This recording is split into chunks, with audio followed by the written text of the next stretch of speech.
Class में discuss किया था हमने पाउडर की डिराइव्ड प्रॉपर्टीज पढ़ी है और ये बहुत फोकस टॉपिक है, फटाफट आज कंप्लीट हो जाएगा। ओके, इसके साथ में हमारे 2 यूनिट्स जो टिकट फार्मेसी की है वो कंप्लीट हो जाएगी। हम चलते हैं सबसे पहले derived properties of the powder, जिसमें आते हैं वॉल्यूम्स। ओके, वॉल्यूम में जब हम किसी सॉलिड पाउडर की बात करते हैं, जब हम किसी सॉलिड प्रोडक्ट की बात करते हैं, तो ये सॉलिड प्रोडक्ट बनाने के लिए जो मेथड काम में आती है वो कहलाती है साइज रिडक्शन। और साइज रिडक्शन से कभी भी पार्टिकल परफेक्टली गोल या स्फेरिकल नहीं बनते, यह हमेशा होते हैं रेक्टेंगुलर शेप। अब एक मात्र पार्टिकल की बात हो तो अलग है, समझ में आता है, लेकिन हमारे पास होते हैं कई सारे particles, more than thousands, lakhs, million particle. अगर हम 1 किलो आटे की बात करें, 1 किलो पैरासिटामोल की बात करें या 1 किलो किसी और प्रोडक्ट की बात करें, तो उसके अंदर बहुत सारे पार्टिकल्स प्रेजेंट होते हैं। मैं यहाँ पे करीब 3 पार्टिकल्स बना करके इनके बारे में थोड़ी सी चर्चा करना चाहूंगा। हमारा टॉपिक का हेडिंग है वॉल्यूम ऑफ द पाउडर्स। ठीक है, इन वॉल्यूम्स के अंदर कुल मिलाकर के हमें पहले 3 प्रकार के वॉल्यूम पढ़ने हैं। ठीक है, सबसे पहले हम बात करते हैं हमारे जब हम पार्टिकल्स के बारे में बात करते हैं, हमारे पास 2 प्रकार की, एक कहलाता है का वॉइड स्पेस। ठीक है, एक कहलाती है वॉइड स्पेस। पाउडर के अलावा पाउडर्स के पार्टिकल के बीच जितनी भी जगह प्रेजेंट होती है उसको कहा जाता है वॉइड स्पेस। ये एम्प्टी स्पेस होती है और जनरली यहाँ पे भरा हुआ रहता है एयर। जनरली यहाँ पे प्रेजेंट होता है एयर। ये वॉल्यूम बहुत सारी फंडामेंटल प्रॉपर्टीज पर डिपेंड करते हैं। कौन-कौन सी फंडामेंटल प्रॉपर्टीज होगी थोड़ी देर से उनके नाम होगा, लेकिन अभी अपन चलते हैं यहाँ पे अपन बात करेंगे वॉइड स्पेस के एयर के कारण। एयर से भरी हुई होती है वॉइड स्पेस में 3 प्रकार के पार्टिकल, 3 प्रकार की चीजें आती है। नंबर 1, इनको अपन कहते हैं इंटर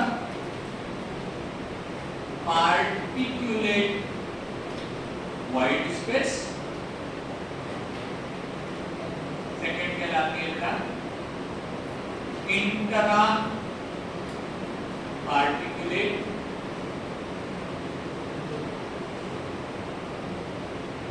ओपन वॉइड स्पेस। और तीसरी और आखिरी कहलाती है इंट्रा, फिर से इंट्रा पार्टिकुलेट क्लोज्ड स्पेस। 3 प्रकार के अलग अलग स्पेसेस पाउडर के बीच में प्रेजेंट हैं। Inter and intra.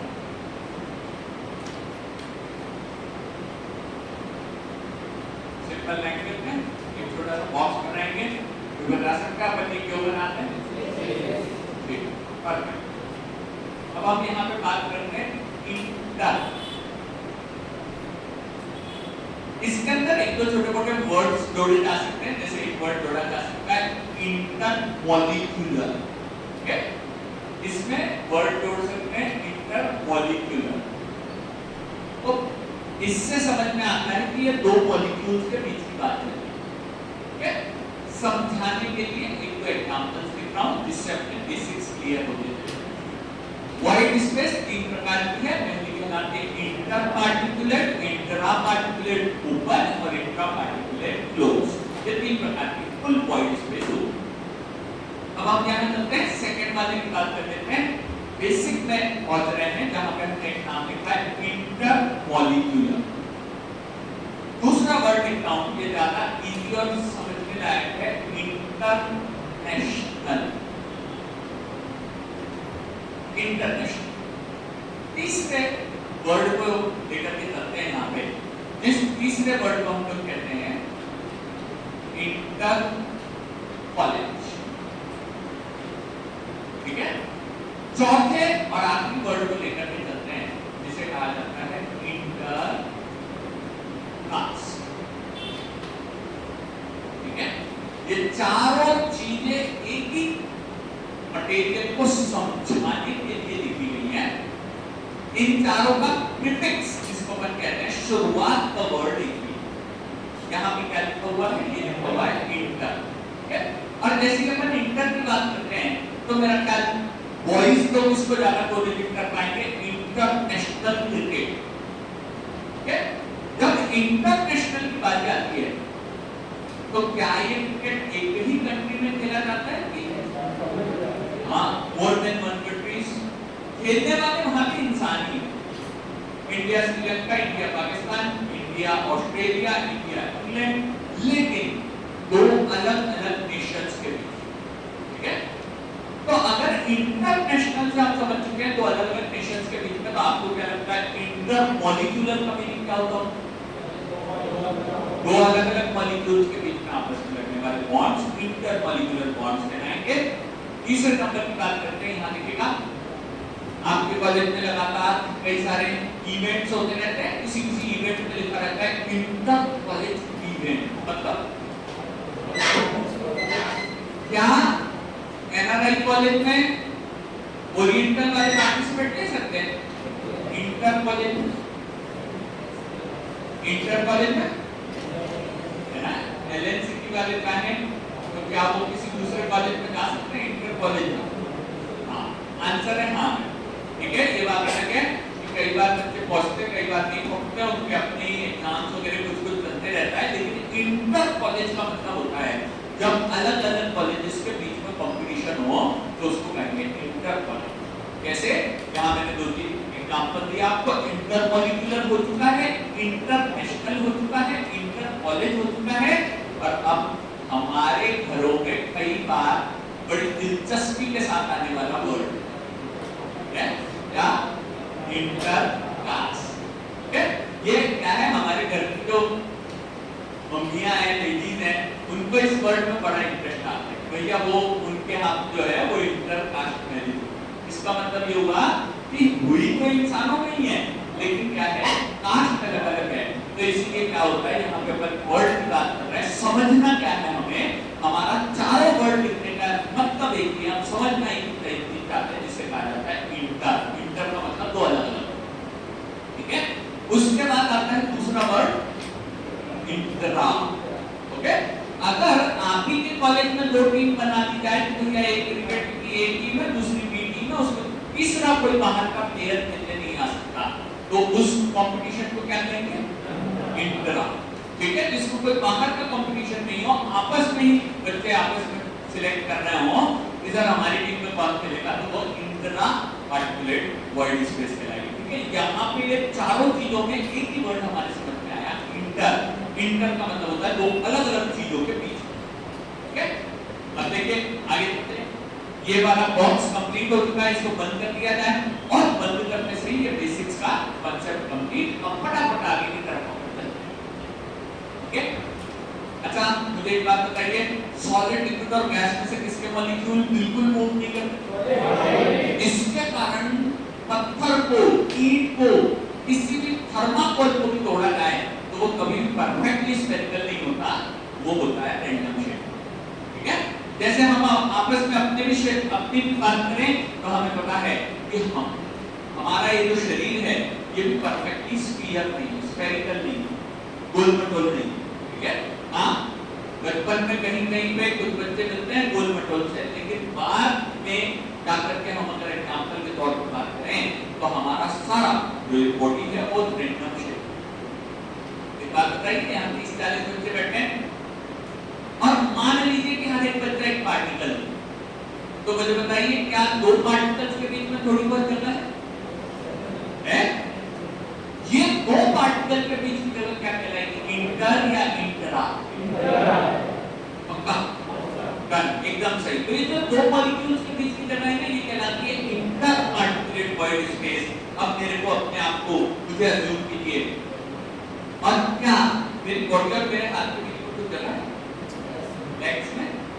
यहाँ पे अगर बात करी जाए मेरे गर्दन और मेरे कंधों के बीच में, ये स्पेस किसी दूसरे व्यक्ति के बीच में है कि मेरे शरीर में? तो फिर ऐसी कंडीशन में क्या करेगा? लेकिन इसमें भी दो ऑप्शन है, एक है ओपन स्पेस, ठीक है, और दूसरा है मेरा GI,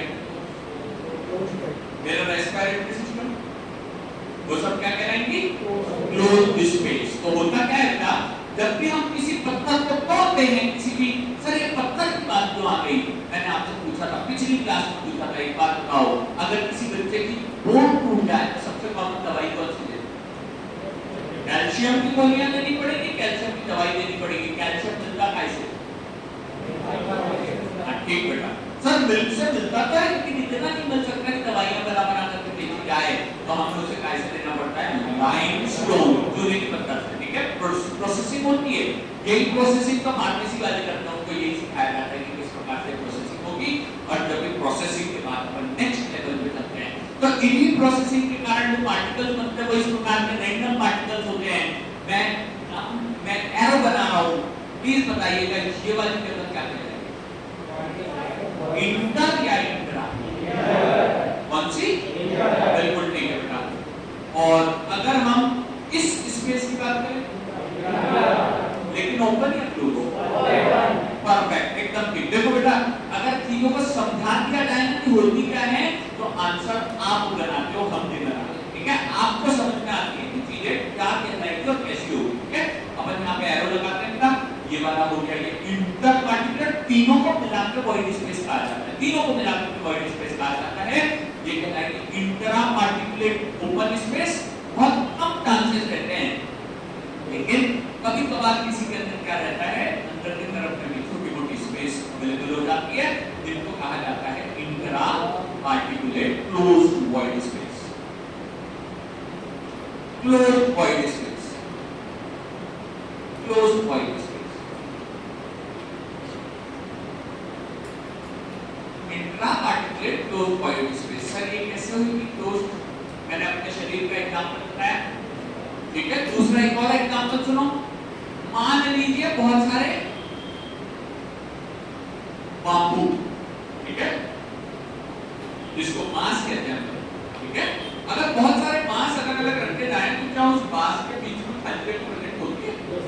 हाँ होती है। वो क्या कहलाएगी? ओपन या क्लोज? वो क्लोज का एग्जांपल है बेटा। शायद अब बहुत ज्यादा साइंस में जाएंगे ना, 11th 12th में आपने एक वर्ड सुना होगा कि कभी कभार क्या होता है, जब स्ट्रक्चर करते हैं ना, तो स्ट्रक्चर के बीच में कुछ छूट जाती है, जिनको अपन कहते हैं लैटिस स्पेस, जिनको अपन कहते हैं कि बीच में कुछ वो वैक्यूम टाइप का बन जाता है, बीच में कुछ मॉलिक्यूल्स बाहर जाते हैं, तो वो वाली चीज हमारी कहलाती है ये इंट्रा पार्टिकुलेट क्लोज्ड स्पेस। हालांकि क्लोज का बहुत ज्यादा लेना देना नहीं है, हमारे लिए दो इंपॉर्टेंट ऊपर लिखे हुए हैं, इंटर पार्टिकुलेट एंड इसे कहा जाता है intra particulate open void space. ठीक है, अपन वॉल्यूम पढ़ना है। वॉल्यूम्स में हमने सबसे पहले ये पाउडर यहाँ पे बना दिया। अब यहाँ देखेंगे कि अगर हम फार्मेसी की इंडस्ट्री में कोई एंटीफंगल पाउडर बना, ठीक है, हाँ बहुत कॉमन है, मेडिकल के स्टोर में ऐसे पाउडर मिलते हैं, तो जब वो पाउडर उस कंटेनर में भरे जाएंगे, तो भरने के कारण ये सारे पार्टिकल इस प्रकार से रहेंगे कि बीच में कुछ वॉइड स्पेस भी प्रेजेंट रहेगी। ठीक है, और उसी वॉइड स्पेस के आधार पे हमारे वॉल्यूम 4 प्रकार के होते हैं। यहाँ पे अब अपन चलते हैं डिराइव्ड प्रॉपर्टी का वॉल्यूम्स के 4 प्रकार के। नंबर 1 वॉल्यूम की बात करते हैं, जिसे कहा जाता है, सबसे पहला वॉल्यूम कहलाता है बल्क वॉल्यूम। ठीक है, लिखेंगे यहाँ पे बल्क वॉल्यूम, सबसे पहला बल्क वॉल्यूम, बल्क वॉल्यूम।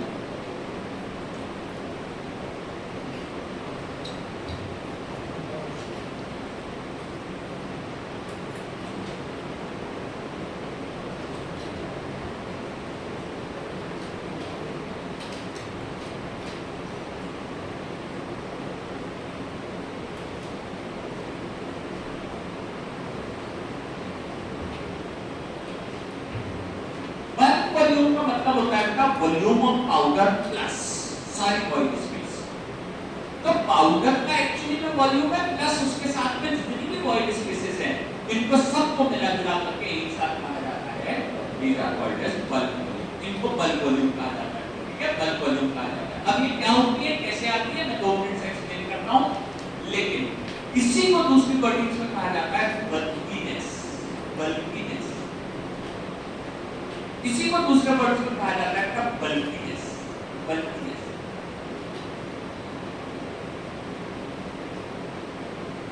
क्या?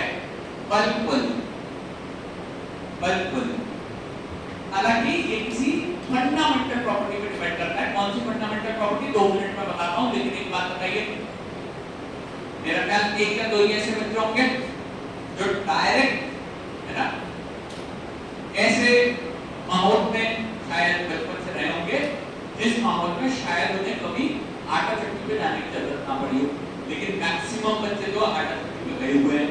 हमें पता है कि सर जब हम डब्बा लेकर के आटा चक्की पे जाते हैं तो उसमें लेके गेहूं जाते हैं और आता है आटा।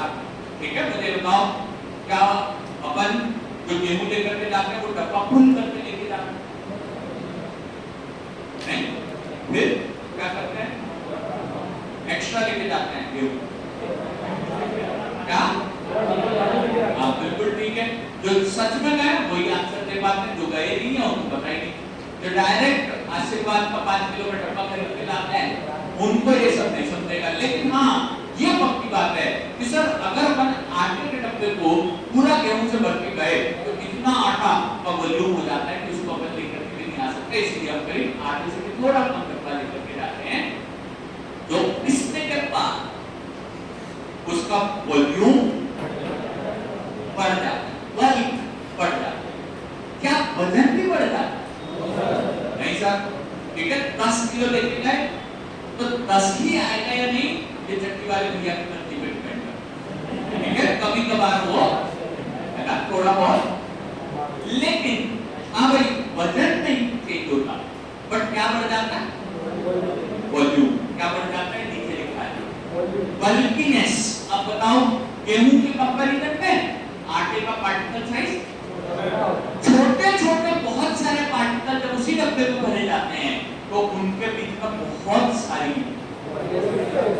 और ये space void space inter particulate भी होती है प्लस इंटरा पार्टिकुलेट भी होती है, क्योंकि पार्टिकल्स पूरे राउंड शेप के नहीं होते।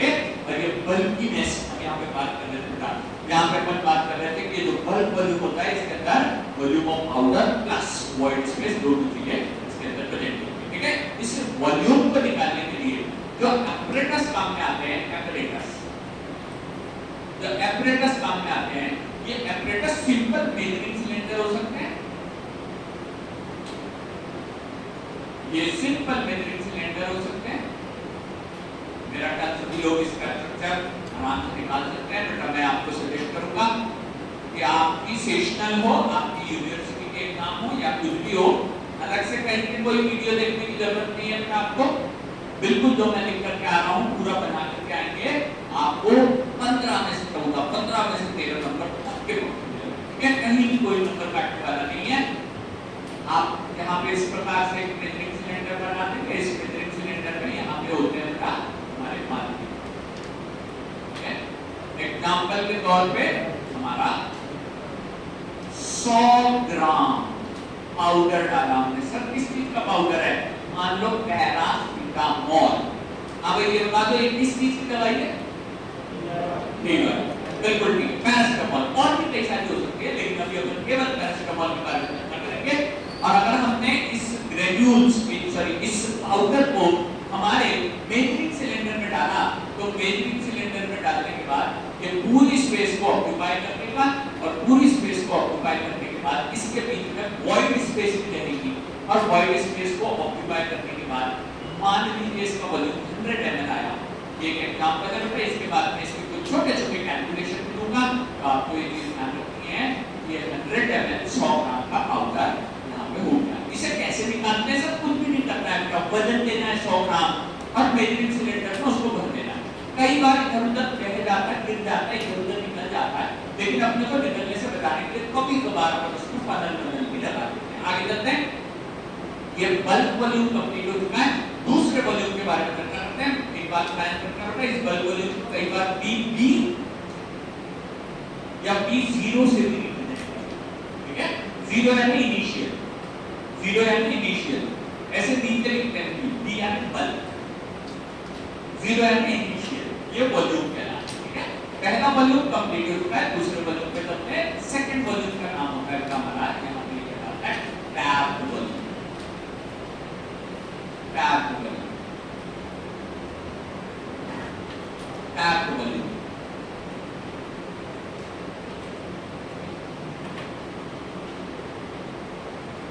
एग्जाम्पल बहुत ही सिंपल है सर, हम 10 किलो आटा लेकर के आए थे, करीब करीब डब्बा पूरा भर गया, फिर भी सर वो भैया बोलते भैया थोड़ा सा तेरा आटा बाकी है अभी और उसको उसमें भरना है, तो क्या करते हैं है ना, सबसे पहले सर उठा करके 5 बार 6 बार 10 बार ठोक देते उसको। क्या ठोकने से जगह बन जाती है? क्यों बन जाती है? क्योंकि ये टैपिंग के कारण, इंग्लिश में टैपिंग कहते हैं इसको, ठोकने के कारण वो पार्टिकल्स एक दूसरे के बीच में थोड़ा वॉइड स्पेस को कम करके एडजस्ट हो जाता है। ठीक है, ये हमारा वॉइड स्पेस रहता है लेकिन थोड़ा कम हो जाता है, इसको टैपिंग कहा जाता है। ठीक है, इसको टैपिंग कहा जाता है। ये टैपिंग में यहाँ पे क्या होता है, बल्क वॉल्यूम, ठीक है, with reduced void space, bulk volume with reduced void space। ये void space कम हो जाता है, खत्म नहीं हो, जीरो नहीं हो, कम हो जाता है, कम हो जाता है। बहुत ही सिंपल सा एग्जाम्पल है भैया, कई बार हम लोगों की बस में भी ये देखने को मिलता है जब अपन कॉलेज की तरफ जाते हैं, लेकिन कभी कभार क्या है हम एक जगह और यही सिचुएशन देखते हैं। जैसे मान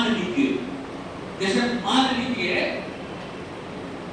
कोई हमारे भोपाल से यहाँ से ट्रेन चलती रोज, ठीक है, और ट्रेन यहाँ से चल करके जाती है रीवा, ठीक है, और आपको पता है भाई सर आधा भोपाल तो ना वहीं से बिलोंग करता है, तो सर आना जाना लगातार ट्रेन में सर लगा रहता है। मुझे एक बात बताइए कि लगभग कितने बजे निकलती है ट्रेन? हाँ सर, हमको सब पता है, ठीक है, लेकिन उस ट्रेन में बैठने के लिए लोग 7 और 8 बजे से आते हैं, ठीक है, 5 बजे। देखिए 5 बजे वाली सिचुएशन जो है ये केवल होली दिवाली के टाइम चलती है, बाकी समय में क्या है कि लोग 7-8 बजे से आना चालू कर देते हैं। क्यों? क्योंकि उनको बताया अगर वो लेट हो गए तो शायद उन्हें जगह नहीं, ठीक है। जैसे ही ट्रेन आकर खड़ी होती है बहुत सारे लोग वो भैया को लेके उसका इंतजार नहीं करते, कहीं से तो भी अंदर घुस के गेट पहले खोलते हैं और गेट खोलने से ही जा करके सीट अपनी पकड़ ली, ठीक है। अगर सीट उन्होंने पकड़ ली तो मुझे एक बात बताइए वो कैसा वॉल्यूम ऑक्यूपाई करते हैं, बल्क वॉल्यूम, टैप वॉल्यूम या ट्रू वॉल्यूम?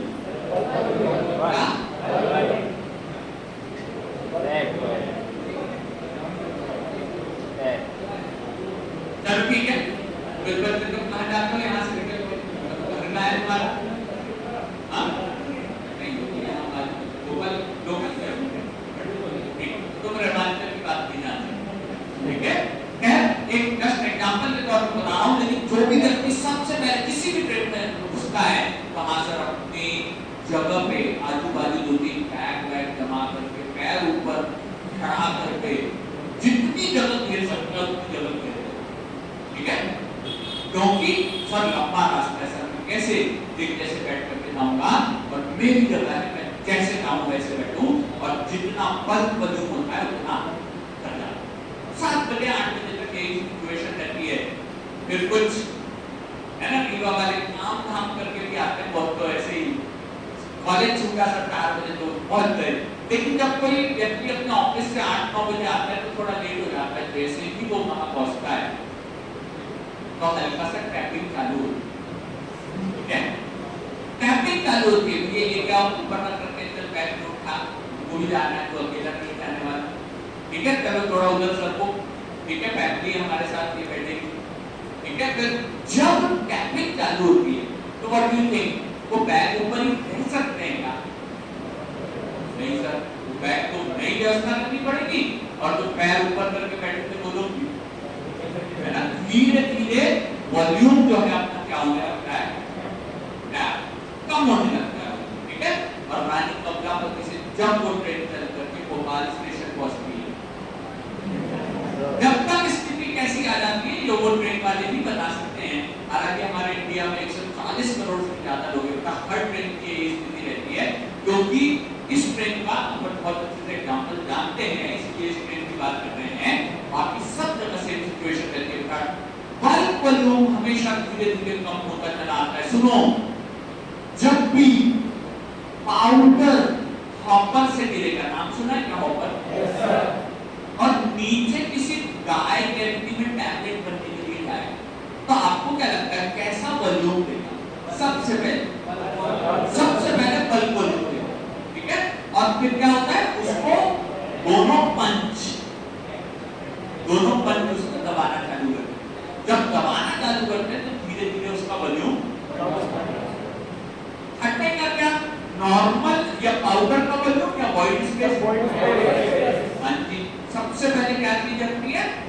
Void space. और धीरे धीरे वॉइड स्पेस कम होकर के इतनी बड़ी पाउडर का साइज, इतनी सी टैबलेट में कन्वर्ट हो जाता है, ठीक है? और इसीलिए हमारा अगला भी जो चैप्टर पर पढ़ेंगे वो होगा कंसोलिडेशन एंड कॉम्पैक्शन। आपका 5वां यूनिट, चौथा यूनिट या 5वां यूनिट जो दिया हुआ है। हम चलते हैं यहाँ पे तीसरे पॉइंट पे। यहाँ पे ये जो हमारा टैप्ड वॉल्यूम है ना, इसे निकालने के लिए जिस एपरेटस का उपयोग होता है उसे कहा जाता है टैप डेंसिटी एपरेटस या बल्क डेंसिटी एपरेटस। दोनों नाम एक जैसे हैं ना। एपरेटस जो यहाँ पे काम में आता है, एपरेटस जो यहाँ पे काम में आता है उसे कहते हैं बल्क डेंसिटी एपरेटस और टैप्ड डेंसिटी एपरेटस।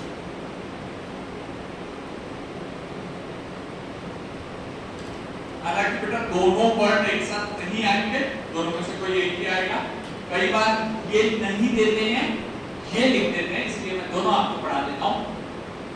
जब टैपिंग होती है तो टैपिंग से अचानक पूरी टैबलेट जितना हार्डनेस नहीं आता, पूरी वॉइड स्पेस नहीं आती। लेकिन होता क्या है, जब टैपिंग करते हैं ना तो ये वॉइड स्पेसेस अपनी जगह पे यहाँ पे कम होने लगती है। और लेट अस सपोज मान लेते हैं ये कम होते होते यहाँ तक पहुँच जाती है, जिसको से फॉर एग्जाम्पल अपन यहाँ कहेंगे 750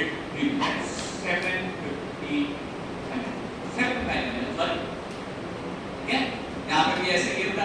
जैसे क्लासेस में मान लीजिए कि भाई साहब हमें थोड़ा सा आगे बैठना था या हमारे को यहाँ से बढ़िया दिखता है, हम आकर के इस जगह पे बैठ गए और 3-4 मॉलिक्यूल कहीं 5 मॉलिक्यूल आराम से बैठे। टैपिंग करी जाए तो क्या इस पे और भी लोग आ सकते हैं? हाँ बिल्कुल, टैपिंग से वॉल्यूम जो है वो कम हो जाता है। ठीक है, तो यहाँ पे अपन इसी रूम के बारे में चर्चा कर रहे हैं जिसमें 30-40-50 मॉलिक्यूल अपनी जगह पे बैठे हुए हैं। अपन आगे चलते हैं, फटाफट टैपिंग के कारण वॉल्यूम कम होते हैं, दोबारा बना लेना कोई नुकसान नहीं है। टैप्ड वॉल्यूम से यहाँ पे वॉल्यूम कम हो जाते हैं। इसका कैलकुलेशन होगा थोड़ी देर के बाद। अब चलते हैं टैपिंग वॉल्यूम की सब कितने बार टैप करना पड़ता है इसे लिख लेना। ज्यादातर वाइवा वाले लोग या क्वेश्चन ज्यादा पूछते हैं, ठीक है? क्योंकि बेटा ये वाले जो एक्सपेरिमेंट है ना, ये तो हर कॉलेज में करवाना आसान है। डिस्टिलेटर लेना, कुछ पाउडर डलवाना और आराम से एक्सपेरिमेंट हो जाता है। तो आपको यहाँ पे ये ध्यान रखना है का 100 टाइम्स 750 टाइम्स और 1200 टाइम्स टैप किया था। क्या है, मैं 2 मिनट में समझा देता हूँ, लेकिन पहले लिखेंगे तो आराम से समझ जाएगी।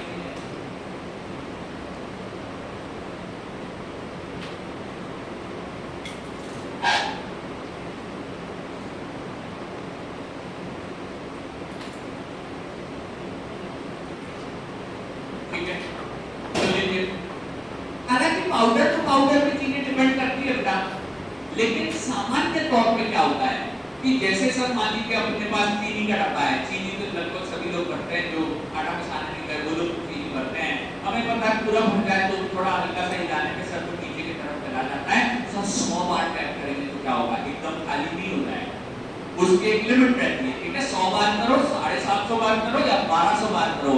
इसमें फार्मेसी के अंदर आपको बस यही चीजें पूछी जाएगी, स्टेप वाइज होती है। डिटेल इसकी 5th सेमेस्टर में पढ़ाऊंगा, जब अपने को एक चैप्टर डिटेल में आएगा तब इसको पढ़ाऊंगा। अभी इसको ज्यादा डीप में पढ़ने की जरूरत नहीं है।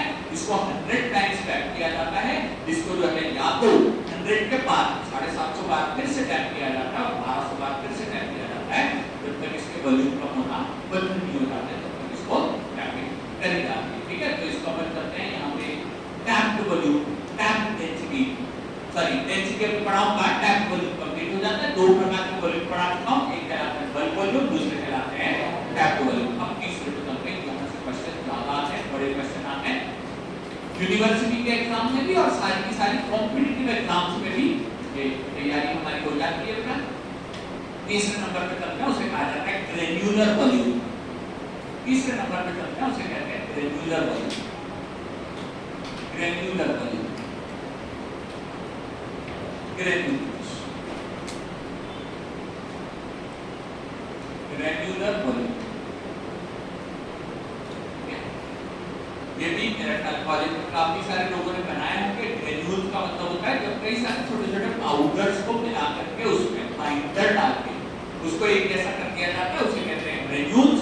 फिर से बेटा एक छोटा सा काम करेंगे, 3-4 पार्टिकल एक दूसरे के पास में बनाएंगे। ये पार्टिकल्स पॉलीडिस्पर्स्ड नेचर के होते हैं। पिछली क्लास में पढ़ाया था, कोई बताओ क्या मीनिंग है? बहुत सारे अलग-अलग साइज के पार्टिकल्स। वेरी गुड बेटा, बिल्कुल सही। सबके साइज अलग-अलग, कोई बड़ा पार्टिकल, कोई छोटा पार्टिकल, कोई मीडियम साइज का पार्टिकल, तो ये सारे कहलाते हैं पॉलीडिस्पर्स। मैंने जो बनाया कुछ पार्टिकल बड़े हैं, कुछ छोटे हैं। जब इनका हम कोई बाइंडर डालते हैं ना, तो इस बाइंडर के कारण क्या होता है, ये सारे ग्रेन्यूल्स एक दूसरे से मिल करके ये ग्रेन्यूल बनाते हैं। ये रेड कलर का क्या है, यहाँ पे हाईलाइट कर लेना, बाइंडर सॉल्यूशन। यही बाइंडर सॉल्यूशन ग्रेन्यूल्स और उसके बाद टैबलेट बनने के लिए होता है। बाइंडर, ठीक है, बाइंडर लेंथ वाले पार्टिकल से रेड वाला बाइंडर, और ये सारे मिलकर के बन गया है ग्रेन्यूल। ये सारे मिलकर के बन गया है ग्रेन्यूल।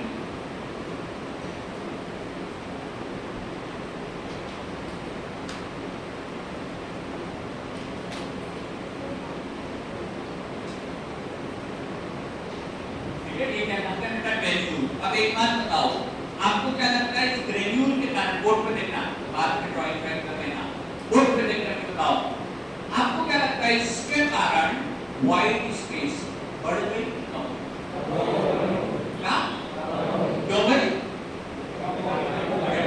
इस वाइड स्पेस को कौन बढ़ा दिया?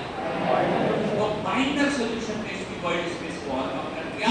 अब ये वाइड स्पेस का बाइंडर सॉल्यूशन को निकालने के लिए स्पेशल मेथड्स की जरूरत पड़ती है। अब चलते हैं methods to calculate the granular volume. इसके लिए स्पेशल एपरेटस भी आता है। पहले मेथड पढ़ेंगे, फिर उसके बाद एपरेटस पढ़ लेंगे। पहले मेथड की बात आती है। Method use to determine granular volume. Method कहलाती है लिक्विड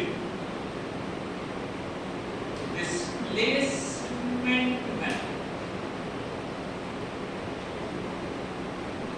ये कहलाती है लिक्विड डिस्प्लेसमेंट।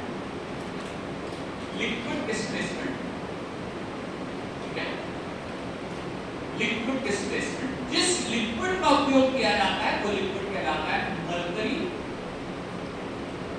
और ऑर्गेनिक सॉल्वेंट,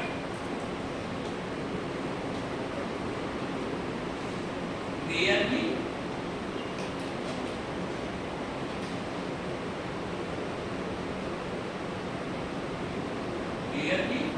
वाटर। रेयर कभी कभार करना, हाँ H3, हाँ सही बात कर रहे हैं, H3 होगा, बिल्कुल ठीक, गलत लिख दिया,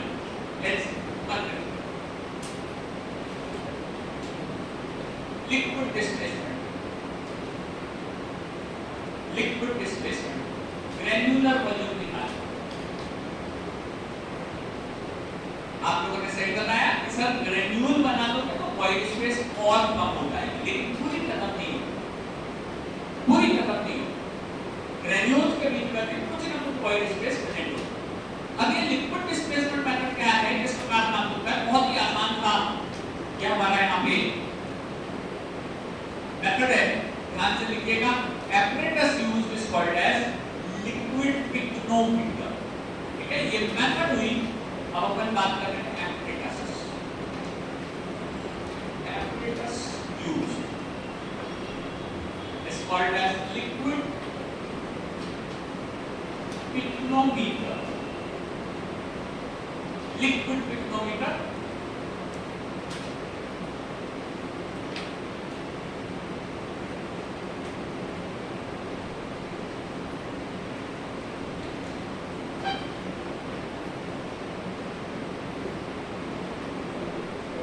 इस लिक्विड पिक्टोमीटर का रफ डायग्राम बना रहा हूं, बहुत ज्यादा डीप में नहीं जाऊंगा। जैसे पिछले बार एयर परमिएबिलिटी का छोटा सा डायग्राम बना करके छोड़ दिया था, उसी प्रकार ये एक रफ डायग्राम बना रहा हूं, ज्यादा डिटेल में नहीं जा रहा है। लेकिन ये जो चेंबर मैंने बनाया बाहर, इसका टोटल चेंबर का वॉल्यूम है 100 ml। 100 ml। इसके अंदर हमने 100 ग्राम ग्रेन्यूल्स भर दिए। इस बार आउटर लीजिए, इस बार ये ग्रेन्यूल्स बेटा छोटे बड़े हो सकते हैं, ग्रेन्यूल्स में भी कोई असुविधा नहीं है। पाउडर और ग्रेन्यूल्स के एग्जांपल सुन लो। पाउडर तो बॉडी पाउडर हमको पता है, फीड गोइंग होता है, लेकिन ग्रेन्यूल का एग्जांपल सुनना तो लोगों ने बोर्नवीटा खाया होगा, ठीक है। बोर्नवीटा, हॉर्लिक्स, ये जितनी भी चीजें आती है ग्रेन्यूल्स होते हैं, ठीक है। इसके अंदर दानेदार चीजें होती है, सबसे नीचे थोड़ा पाउडर हो जाता है, बन जाता है साल से महीने में, लेकिन वैसे जो पूरे तरीके के बने हुए रहते हैं हमारे, जिसको हम कहते हैं ग्रेन्यूल्स। आगे चलते हैं। इसके अंदर हमने 100 ml का ये कंटेनर, इसके अंदर 100 ग्राम ग्रेन्यूल होती है, ओके। अब हम ये निकालना चाहते हैं कि ग्रेन्यूल का वॉल्यूम कितना है, तो इसके अंदर फिर अपन क्या करते हैं बेटा, इसके अंदर अपन डालना चालू करते हैं मरकरी, ठीक है। वैसे तो ये सबसे आसान क्वेश्चन है, the only liquid metal is, एकमात्र लिक्विड मेटल कौन सा है? मरकरी, ठीक है। मरकरी एकमात्र लिक्विड मेटल है, और आप जानते हैं लिक्विड चीजों के बीच में भरा सकता है, लिक्विड चीजों के बीच में भरा सकता है। सर लिक्विड मरकरी तो पानी क्यों नहीं? सुनो मेरी बात, अपन बात करते हैं चीनी के ग्रेन्यूल्स, ठीक है। चीनी के ग्रेन्यूल्स रहेंगे और मान लो इसमें पानी डाल दिया तो क्या हो जाएंगे? बिल्कुल करेक्ट है बेटा, और पानी एक यूनिवर्सल सॉल्वेंट, तो लगभग सभी चीजों को डिसॉल्व कर सकता है। लेकिन मान लो यार रेत भरी सिलिका, तो पानी डालने से डिसॉल्व हो जाएगी? नहीं, क्योंकि कुछ चीजें डिसॉल्व नहीं होती। जब चीजें डिसॉल्व नहीं होती तो वाटर ले सकते हैं, अदरवाइज फिर आता है अपना, इसको अपन कहते हैं ऑर्गेनिक सॉल्वेंट, ठीक है। ऊपर की तरफ लिखा हुआ है, आपका नाम बता देंगे, नीरज कॉलेज आईएस, इतना कंपोजिट को रहते इधर ही हो, तो क्या रहते हो बोले, ठीक है। मुझे लगा रिवाज, ठीक है। हाँ हाँ, जस्ट ऐसे ही बेटा। एक बात बता कि जब अपन यहाँ पे मरकरी की बात करते हैं, लिक्विड मटेरियल है, लिक्विड मटेरियल पानी डाल नहीं सकते, इसके अंदर हम 100 ml का ये मटेरियल है, ठीक है। 100 ml इसकी पूरी क्वांटिटी है, 100 ग्राम इसके अंदर अपन ने बोला लिखा है, तो क्या इसके बीच में वॉइड स्पेस होगी? अगर वॉइड स्पेस होगी तो इसमें क्या लिक्विड आ सकता है ना? अगर इसमें लिक्विड आ सकता है, मान लो रेड कलर का लिक्विड इसके अंदर नीचे जब फिल करना चालू करें मरकरी नाम का, तो वो ऊपर ही ऊपर नहीं रहेगा, नीचे की तरफ भी करना चालू हो जाएगा, ठीक है। हमारे पास एक मेजरिंग सिलेंडर है, उससे अपन गिन के 2 ml, 5 ml, 10 ml, 15 ml, 20 ml, इस प्रकार से मरकरी अपन ने डालना चालू किया।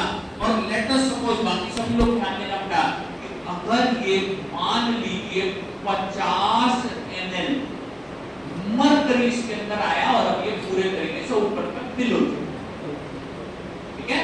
इसका कुल वॉल्यूम कितना है? कुल वॉल्यूम कितना है? 100 ml बाहर के कंटेनर का। और इसमें कितना मरकरी आया? कितना? मतलब आपको क्या लगता है ग्रेन्यूल्स कितने हैं मेरे?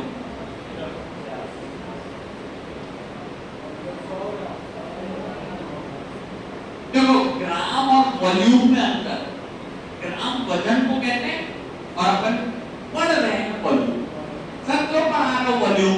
क्योंकि डब्बा डिसाइड करता है पाउडर या बोर्नवीटा बनाते समय आपने एक और ग्रेन्यूल सुने होंगे, प्रोटीन एक्स, सुने क्या किसी ने?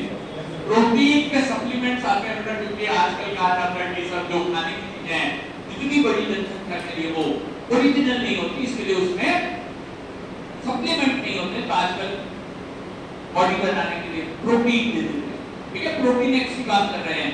तो वो डब्बा हमें डिसाइड करना है कि कितना बड़ा डब्बा लेना है, और इसके लिए हमको ग्रेन्युलर वॉल्यूम पता होना है। क्वेश्चन फिर से सुन लो, लॉजिकल है, मैं आंसर नहीं दूंगा, बस मैं क्वेश्चन पूछूंगा, डब्बे का वॉल्यूम कितना है, और इसमें ग्रेन्यूल पहले से भर के अब मरकरी कितना आ गया, तो ग्रेन्यूल का वॉल्यूम कितना है?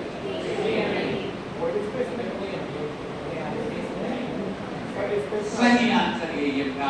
देखो ग्राम में तुम फिर वजन बोल रहे हो, आंसर होगा 50 ml।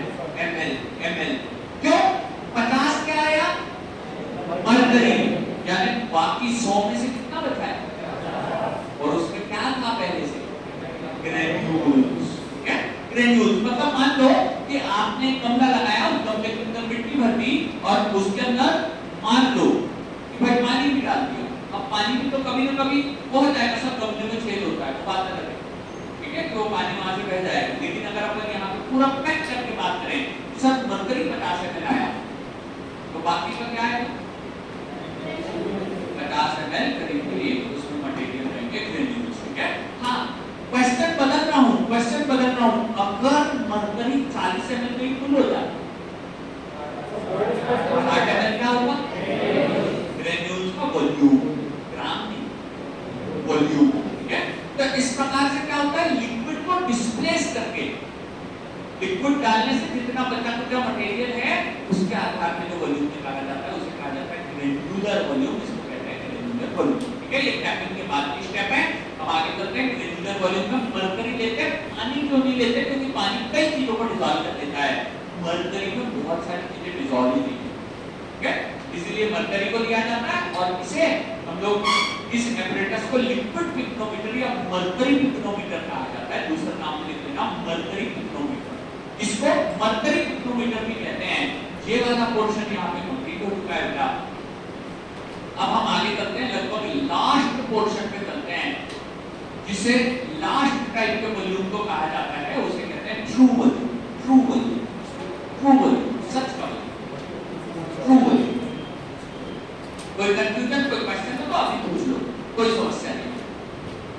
आखिरी वॉल्यूम है चौथा, इसको अपन कहते हैं ट्रू वॉल्यूम, ट्रू वॉल्यूम। पूछो नहीं, आगे चलते हैं। ट्रू वॉल्यूम निकालने की मेथड का नाम होता है, मेथड का नाम होता है, इसको कहते हैं गैस डिस्प्लेसमेंट।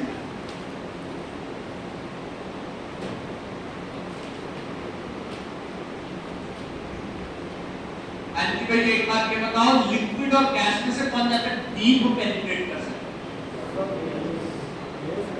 लिक्विड और गैस में से कौन ज्यादा अंदर की तरफ घुस सकता है, बेटा लिक्विड तो रहता है ना ऊपर ही ऊपर जा पाता है, ज्यादा डीप की बात करें तो गैस, क्योंकि गैस के मॉलिक्यूल छोटे हैं, उनका कोई शेप नहीं होता, थोड़ा प्रेशर लगा दो आराम से चले जाते हैं। गैस ज्यादा अंदर जाते हैं, लिक्विड के मॉलिक्यूल कुछ ही दूर तक जा पाते हैं, लिक्विड के मॉलिक्यूल एकदम डीप में अंदर नहीं जा पाते, क्योंकि उनका मूवमेंट गैस से कम होता है। आगे चलते हैं, इस मेथड को गैस डिस्प्लेसमेंट या हीलियम डिस्प्लेसमेंट कहा जाता है, ज्यादा इंपॉर्टेंट है हीलियम डिस्प्लेसमेंट।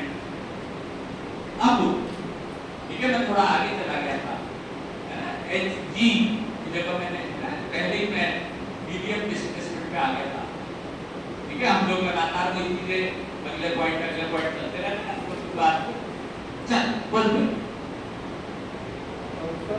जो सेमी सॉलिड्स पार्टिकल होते हैं सर, उसमें कोई डिस्प्लेसमेंट होता है क्या? बढ़िया, अच्छा क्वेश्चन है। वैसे तो बेटा क्या होता है ना, सेमी सॉलिड एक प्रकार का ऐसा मिक्सचर है जिसमें सॉलिड और लिक्विड दोनों चीजें हैं, ठीक है।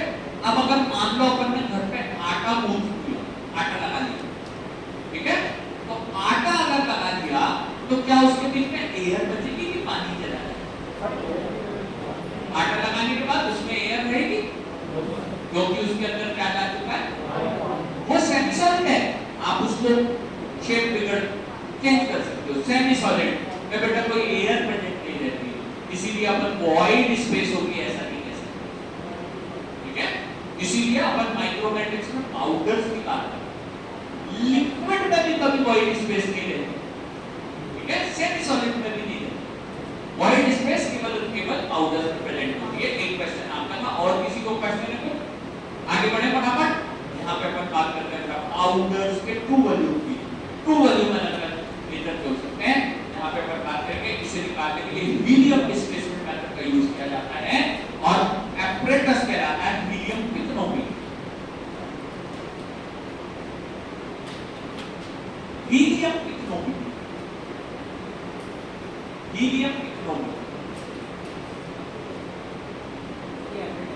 क्या बेटा? ये एपरेटस। देखो गैस डिस्प्लेसमेंट मेथड हो गई, दूसरा नाम उसी का लिखेंगे हीलियम डिस्प्लेसमेंट मेथड, एपरेटस का नाम लिखेंगे हीलियम पिथनोमीटर, ठीक है। छोटी छोटी चीजें बहुत बढ़िया, आप लोग ध्यान से लिखते चलें। ज्यादातर चीजें तो आप बोर्ड पे लिख देते हैं, एक दो चीजें इंडिकेट करते हैं तो उतना सा आपको लिख लेना है, ठीक है। आगे चलते हैं। इस मेथड में देखो मुझे ऐसा लगता है कि सभी बच्चों ने अपनी केमिस्ट्री की क्लास में एक चीज पढ़ी हुई है जिसको अपन कहते हैं पीरियोडिक टेबल। थोड़ा बहुत जानते हैं अपन, ठीक बात है। पीरियोडिक टेबल में इधर की जो चीजें होती है ना वो होती है रिएक्टिव, और सबसे लास्ट का कॉलम होता है क्या? इनर्ट क्या? गैसेस, और गैसेस भी पेनिट्रेट कर सकती हैं। और आप जानते हैं बेटा, जैसे जैसे अपन इनर्ट गैस के कॉलम में ऊपर जाते हैं ना, तो उस गैस के मॉलिक्यूल का साइज छोटा होते जाता है। अब छोटे मॉलिक्यूल्स रहेंगे तो वो आराम से कहीं भी घुस सकते हैं, ठीक है। जैसा कि अपन जानते भी हैं, है ना, हम जहाँ पे क्रिकेट खेलते हैं उस तरफ हमारे को पता है कि ये वाला जो एरिया है यहाँ से अपने को बार बार बॉल जाती है, तो वहाँ पे ऐसे ही फिल्टर लगाया जाता है जो आसानी से, है ना, निकल करके छोटा सा मॉलिक्यूल आराम से जा करके वहाँ से निकाल करके ला सकते हैं, ठीक है। तो यहाँ पे हम उसी चीज की बात कर रहे हैं बेटा कि हीलियम इतना छोटा मॉलिक्यूल है कि आराम से अंदर घुस सकता है, इतना छोटा है कि वो क्लोज्ड स्पेसेस में भी आराम से जा सकता है, ठीक है। आगे चल रहे हैं, क्लोज्ड स्पेसेस में भी वो चला जाता है। यहाँ पे हीलियम डिस्प्लेसमेंट मेथड की बात कर रही है। हीलियम पिथनोमीटर सेम एपरेटस बनाएंगे 100 ml का, 100 ml। यहाँ पे अपन ने ग्रेन्यूल्स भर दिए, ग्रेन्यूल्स की क्वांटिटी 100 ग्राम। और बस इस बार क्या करना है, इस बार हमारे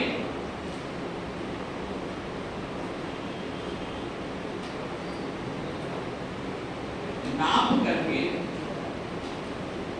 हमारे को जो गैस इसके अंदर इनपुट करनी थी, अब वो गैस हमारा रहेगा हीलियम। पिछले बार अपन ने मरकरी डाला था, इस बार अपन हीलियम डालेंगे। हीलियम को नाप के डाल सकते हैं क्या? बिल्कुल डाल सकते हैं। क्वेश्चन सुनो, क्या हमारे घर पे एलपीजी सिलेंडर नाप क्या आता है? बिना नाप क्या आता है? नाप क्या आता है? सब किलो में आता है। लेकिन हाँ, हमें सर बेसिक में पढ़ाया गया है कि अगर हम किसी गैस पे एक नियम लगाए, आइडियल गैस इक्वेशन, क्या PV इक्वल्स टू, तो हम उसके ग्राम को वॉल्यूम में कन्वर्ट कर सकते हैं, ठीक है। यहाँ भी ऐसा ही होगा बेटा कि अगर हम हीलियम की कितनी मात्रा कहिए कैलकुलेट कर लें तो फिर हम ये कैलकुलेट आसानी से कर पाएंगे कि सर कितना इसमें PV इक्वल्स टू nRT से कितना वॉल्यूम प्रेजेंट होगा। तो अपन आगे चलते हैं। यहाँ पे अब हमें लेनी है हीलियम नाम की गैस। स्ट्रक्चर लगभग सेम है क्योंकि इतने सारे डॉट्स बनाएंगे तो समझ लग जाएगा। और यहाँ पे अब हमने कर दिया हीलियम, हमारे PV इक्वल्स टू nRT से अपन ने कैलकुलेट कर लिया कि हीलियम के जाने की कुल अंदर 75 ml हीलियम गया है। वैसे तो अपना डब्बे का वॉल्यूम कितना है और कितनी हीलियम गई, यानी ट्रू वॉल्यूम कितना होगा? 75। बेटा एक या दो ही बच्चे नहीं बोल रहे, बाकी सब करेक्ट बोल रहे हैं कि सर 75 ml हीलियम डाल दो तो पहले से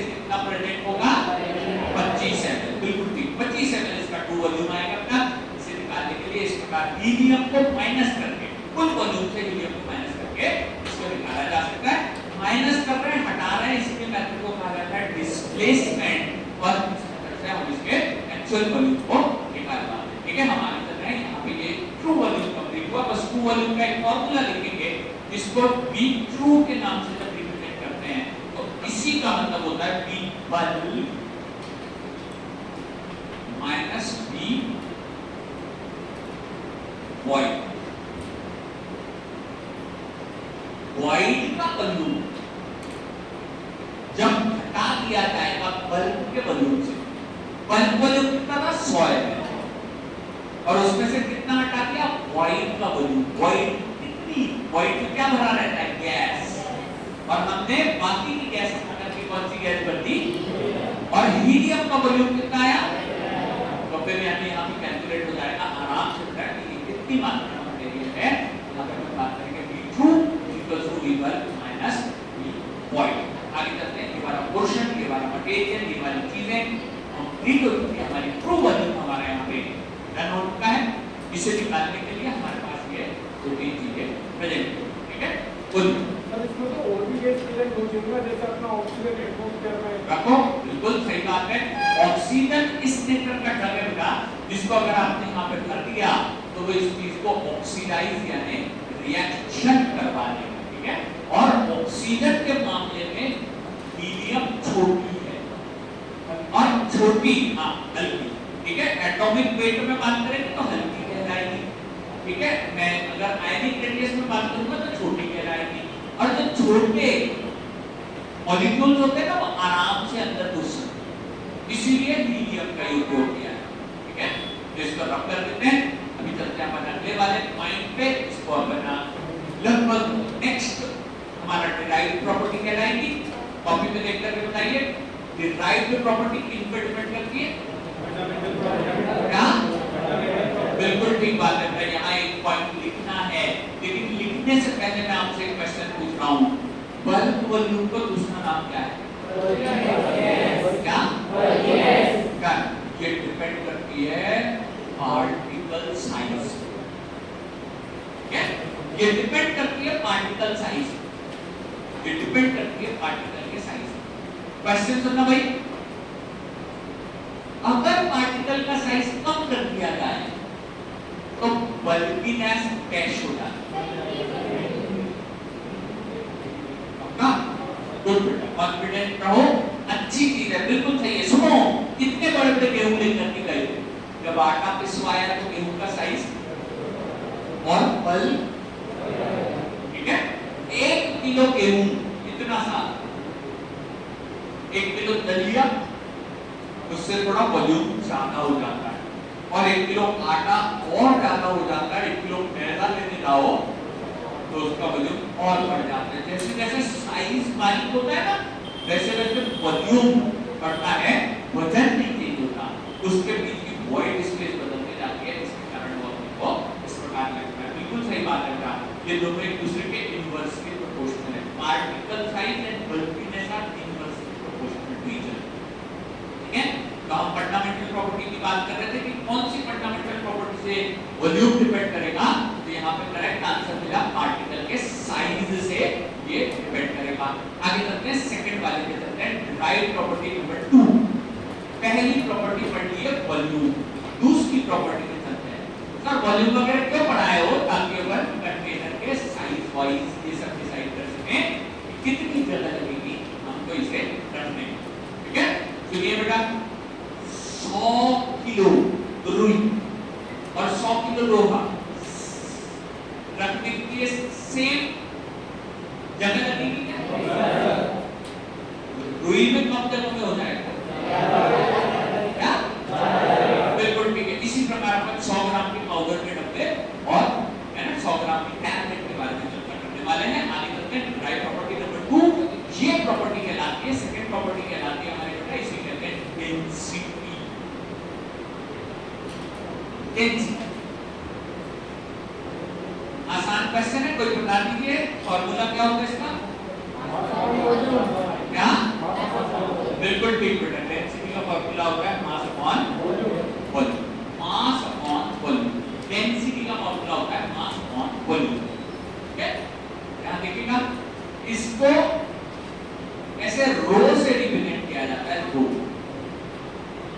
विस्कोसिटी को थीटा से करते थे, इसको रो से रिप्रेजेंट करते हैं, रो। ओके, और अगर यहाँ पे मैंने लिख दिया रो बल, तो एक कौन सी डेंसिटी कहलाएगी? बल की डेंसिटी। ठीक है, और अगर इसका निकालना है तो यहाँ पे क्या आएगा? Mass upon volume. अच्छा ये बताओ, इसमें से हम क्या चीज पढ़ चुके हैं? क्या पढ़ चुके हैं? कौन सा वॉल्यूम? One volume. लेकिन एक बात बताओ, क्या वॉल्यूम बदलता है? क्या वॉल्यूम बदलता है? मुझे नहीं पता, मैं तो पूछ रहा हूं। वॉल्यूम होता है? सही बात। जब भी तो बेटा इतना बड़ा डब्बा भर दिया था ठोका थोड़ा सा, तो उसका वॉल्यूम, पाउडर का वॉल्यूम कम हो गया। ठीक है, डेंसिटी में मास अपॉन वॉल्यूम में वॉल्यूम अपन पढ़ चुके हैं। का ये जो मास होता है ना, हमारे पास एक और छोटा सा डब्बा बनाएंगे, एक काय का है। ठीक, आगे चलते हैं बेटा। तो लॉ होता है, पहला लॉ कहलाता है कंजर्वेशन ऑफ एनर्जी।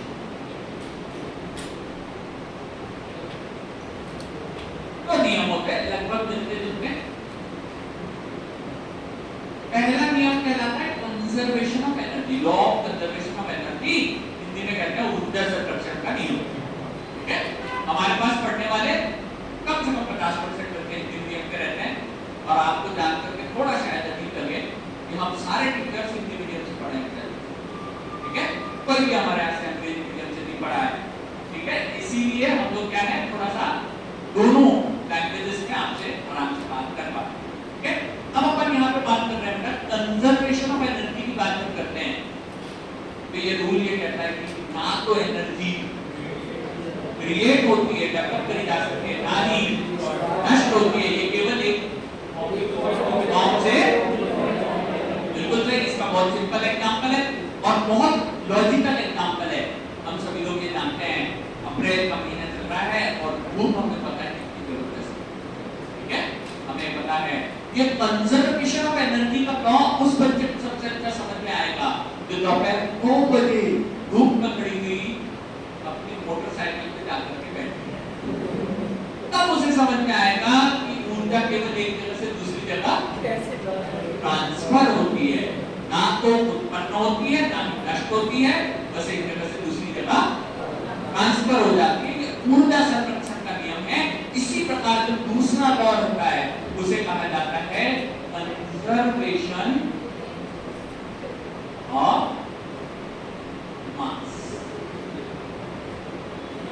सेम नियम, मास को ना तो उत्पन्न किया जा सकता है, बस ना नष्ट किया जा सकता है, बस एक फॉर्म से दूसरे फॉर्म में बदला जा सकता है। ठीक है, कंजर्वेशन ऑफ मास। इसका साइंटिफिक नियम बाद में बताऊंगा, हालांकि है बहुत सिंपल कि अगर प्लांट को ग्लूकोज बनाना है तो उसे कार्बन डाइऑक्साइड और पानी लेना ही पड़ेगा, उसके बिना बन नहीं सकता। और जब हम ग्लूकोज को जलाते हैं तो भी हम कार्बन डाइऑक्साइड और पानी को उत्पन्न करते हैं, डेवलप कर दिया जाता है। तो हम यहाँ पे चलते हैं कंजर्वेशन ऑफ मास। आपको क्या लग रहा है इन दोनों नियम में से यहाँ कुछ लिंक हो रहा है? कंजर्वेशन ऑफ मास किस चीज को क्रिएट या डिस्ट्रॉय नहीं कर सकते? एनर्जी को भी और मास को भी। तो मास, चारों एग्जांपल जितने डायग्राम हमने बनाए हर जगह मास कांस्टेंट है। देखो बताना कितना है, पेज पर डाउन, चारों एग्जांपल में कितना मास है हमारा? 100 क्या? देख के बताओ यार। ठीक, करेक्ट आंसर का ग्राम। ये ml में तो वॉल्यूम होते हैं और अपन किसकी बात कर रहे हैं? मास। मास किस में दिए जाते हैं? केजी, ग्राम, mg, इनमें मास दिए जाते हैं। ठीक है, वॉल्यूम लीटर में, ml में तो वॉल्यूम आते हैं, अपव्ययमान, है ना? तो मुझे एक बात बताइए, इन दोनों में से ये पढ़ना है, ये पढ़ चुके हैं और ये कभी बदलता नहीं, तो क्या आराम से निकाला जा सकता है? ये कभी बदलता नहीं, ये पढ़ चुके हैं, तो क्या ये निकाला जा सकता है? फटाफट चलते हैं, दूसरे नंबर पे चलते हैं। इसे कहा जाता है रो टैप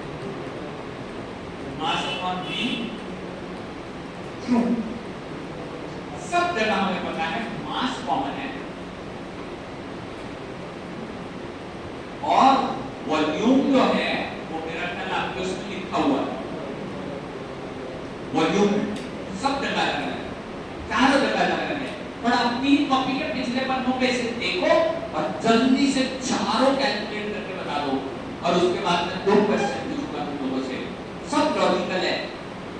पिछले पन्ने पे वॉल्यूम, चारों वॉल्यूम दिए हुए हैं, चारों वॉल्यूम की वैल्यू आंसर उठा के यहाँ लगाओ और कैलकुलेशन करो जल्दी से।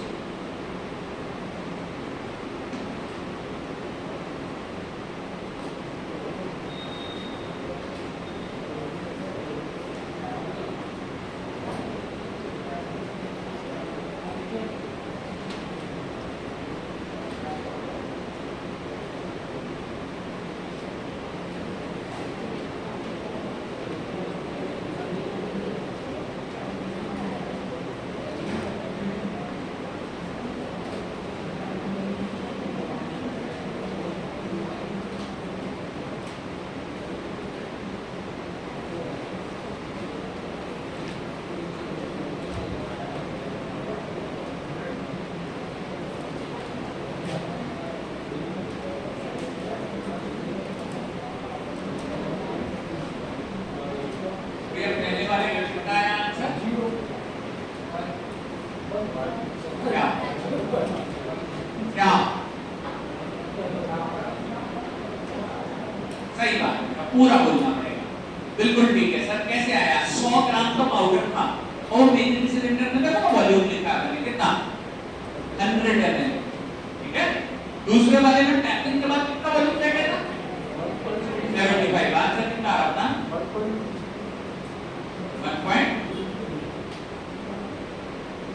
आ रहा है कितना? सर इतना गणित नहीं आता, आ रहा है तो वेट करके बहुत बढ़िया। आगे चलते हैं, नेक्स्ट में क्या आ रहा है भाई?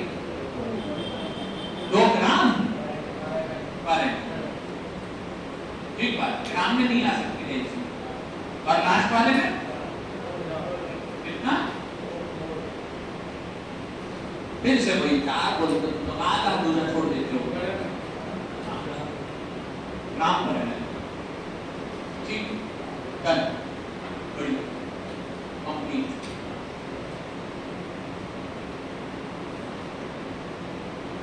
डेंसिटीज इस प्रकार से अलग अलग होती है।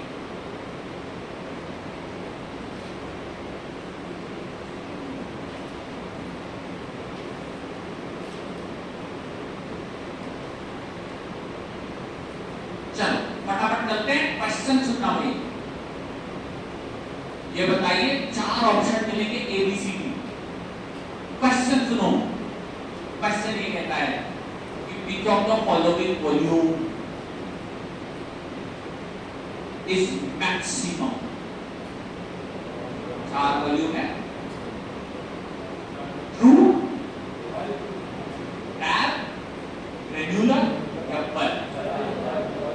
वॉल्यूम कौन सा सबसे अधिक होता है? बल्क। ठीक है, क्वेश्चन चेंज करता हूं, इन चारों डेंसिटीज में से कौन सी सबसे ज्यादा होगी? कौन सी? ठीक बात। तीसरा क्वेश्चन, इन चारों वॉल्यूम में से कौन सा वॉल्यूम सबसे कम होता है?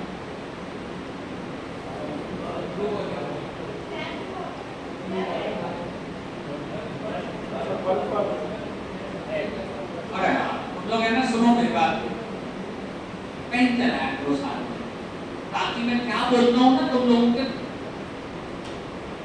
क्लिक होएगा। पेन चलाया करो साथ में। तीसरा क्वेश्चन बोल रहा हूँ, ध्यान से सुनना, कि इन वॉल्यूम्स में से कौन सा वॉल्यूम सबसे मिनिमम होता है?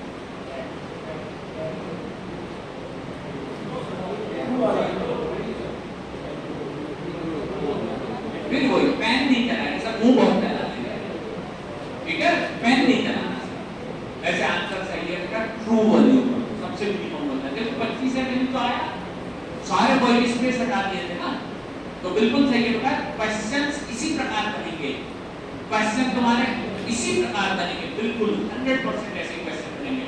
अगले पे चलते हैं, नेक्स्ट, ध्यान से सुनो और क्वेश्चन चाहे तो पेन चला करके लेकिन आंसर देना। एक बात बताओ, सबसे मिनिमम डेंसिटी कौन सी होती है? कौन सी?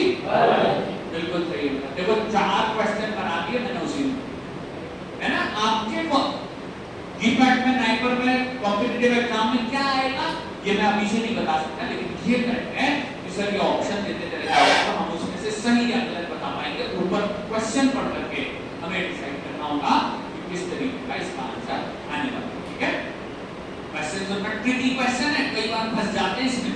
ट्रिकी क्वेश्चन है, ट्रिकी बता दे रहा हूं कि क्वेश्चन ट्रिकी है, लेकिन आंसर सबको देना है। ये बताओ कि ग्रेन्युलर डेंसिटी निकालने के लिए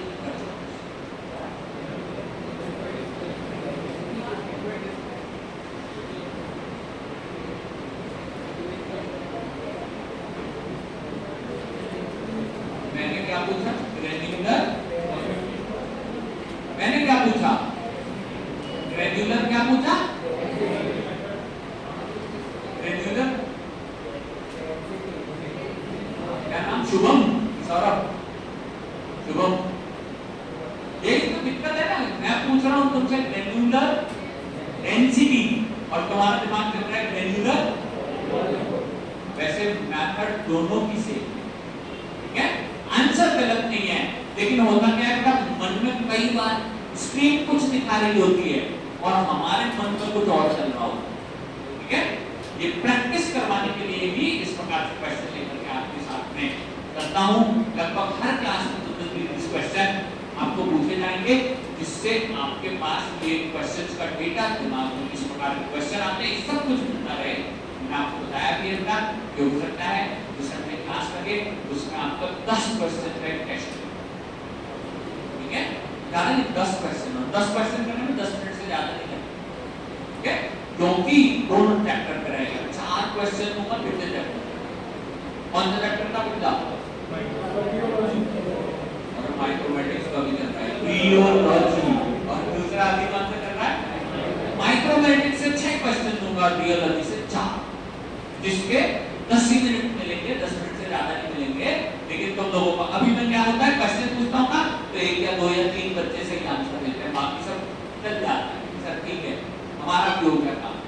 लेकिन जब तुम्हारे पास खुद के पास एक शीट पहुंचेगी ना तो तुम लोग ज्यादा सही तरीके से कर पाओगे। ठीक है, आगे करते हैं। यहाँ पे बिल्कुल सही बात है, क्वेश्चन बदल रहा हूँ, जल्दी से बताना।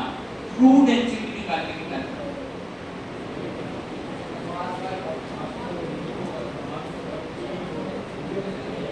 ये सही आंसर है, हीलियम डिस्प्लेसमेंट मेथड। ठीक है, हीलियम डिस्प्लेसमेंट या gas displacement, first priority helium को मिलेगी। और बिल्कुल सही आंसर है सर, अभी के अभी ग्रेन्युलर के साथ भी ऐसे ही किया था, अभी ट्रू के साथ भी वैसे ही किया। 6-7 क्वेश्चन आपको पूछने के बाद सेकंड प्रॉपर्टी जिसको डेंसिटी कहा जाता है वो कंप्लीट हो चुका है। डेंसिटी अपन यहाँ निकाल चुके हैं, और डेंसिटी के बाद तीसरे वाले डिराइव्ड प्रॉपर्टी पे चलते हैं। तीसरी डिराइव्ड प्रॉपर्टी हमारी कहलाती है पाउडर फ्लो, या इसको कहा जाता है रियोलॉजी ऑफ पाउडर। ठीक है, रियोलॉजी ऑफ पाउडर, या इसको कहते हैं तीसरी प्रॉपर्टी है, थर्ड प्रॉपर्टी है, इसको कहते हैं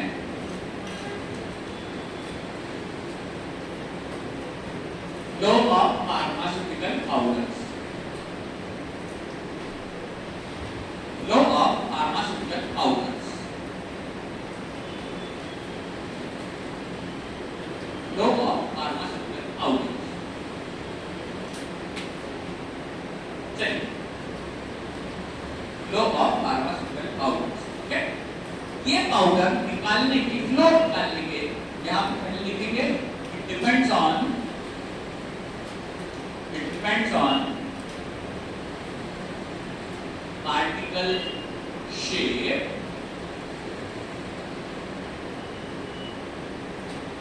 and surface। ये पार्टिकल की शेप और सरफेस पे डिपेंड करता है कि उसका फ्लो कैसा आने वाला है। ठीक है, for the same volume, for the same volume,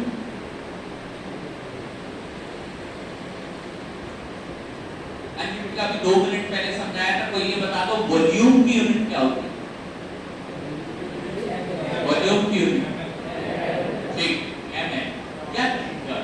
ठीक है, फिर किसी ने ग्राम का गलत किया।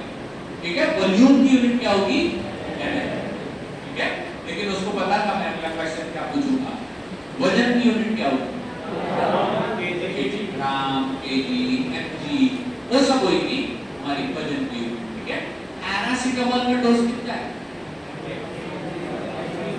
पैरासीटामोल का डोज कितना है, डोज कितना है, पैरासीटामोल का 500 क्या, ठीक, यानी वॉल्यूम की वजन वही, ठीक है? 500 mg की टैबलेट उसको दी जाती है, वॉल्यूम अलग चीज है और वजन अलग चीज है। अपन यहाँ चलते हैं फटाफट, और द सेम वॉल्यूम, एक शेप होता है जिसको अपन कहते हैं स्फीयर,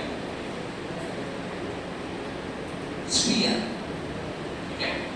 सुनो बेटा, बहुत पुराना वर्ड है, शायद प्राइमरी के टीचर ने तुमको पढ़ाया होगा कि एक शेप होता है सर्कल और एक होता है स्फीयर, ठीक है?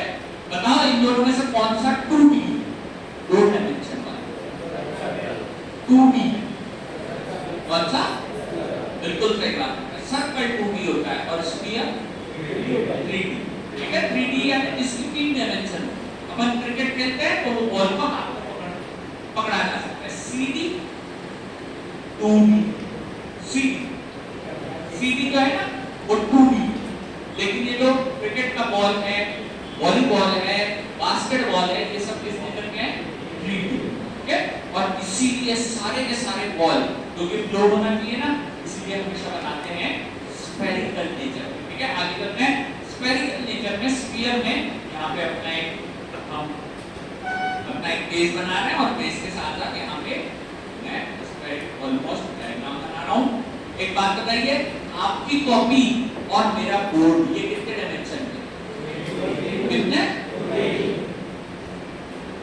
2D, सही है बेटा, कॉन्फिडेंट रहा करो हर चीज में, बिल्कुल सही बात है सर, 2D है तो मैंने यहाँ पे जो बनाया है ये बन तो गया सर्कल, लेकिन आपको अज्यूम करना है इसको स्फीयर, ठीक है? स्फेरिकल।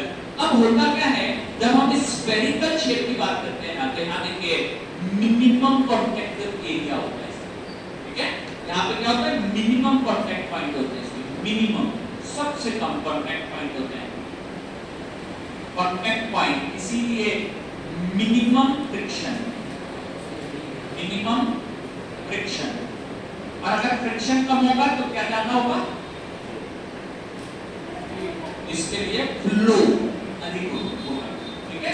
फ्लो अधिक होगा, इसीलिए जब भी कोई क्रिकेट का बैट्समैन उस बॉल को हल्का सा मारता है तो वो फ्लो होते हुए बाउंड्री के पार चली जाती है।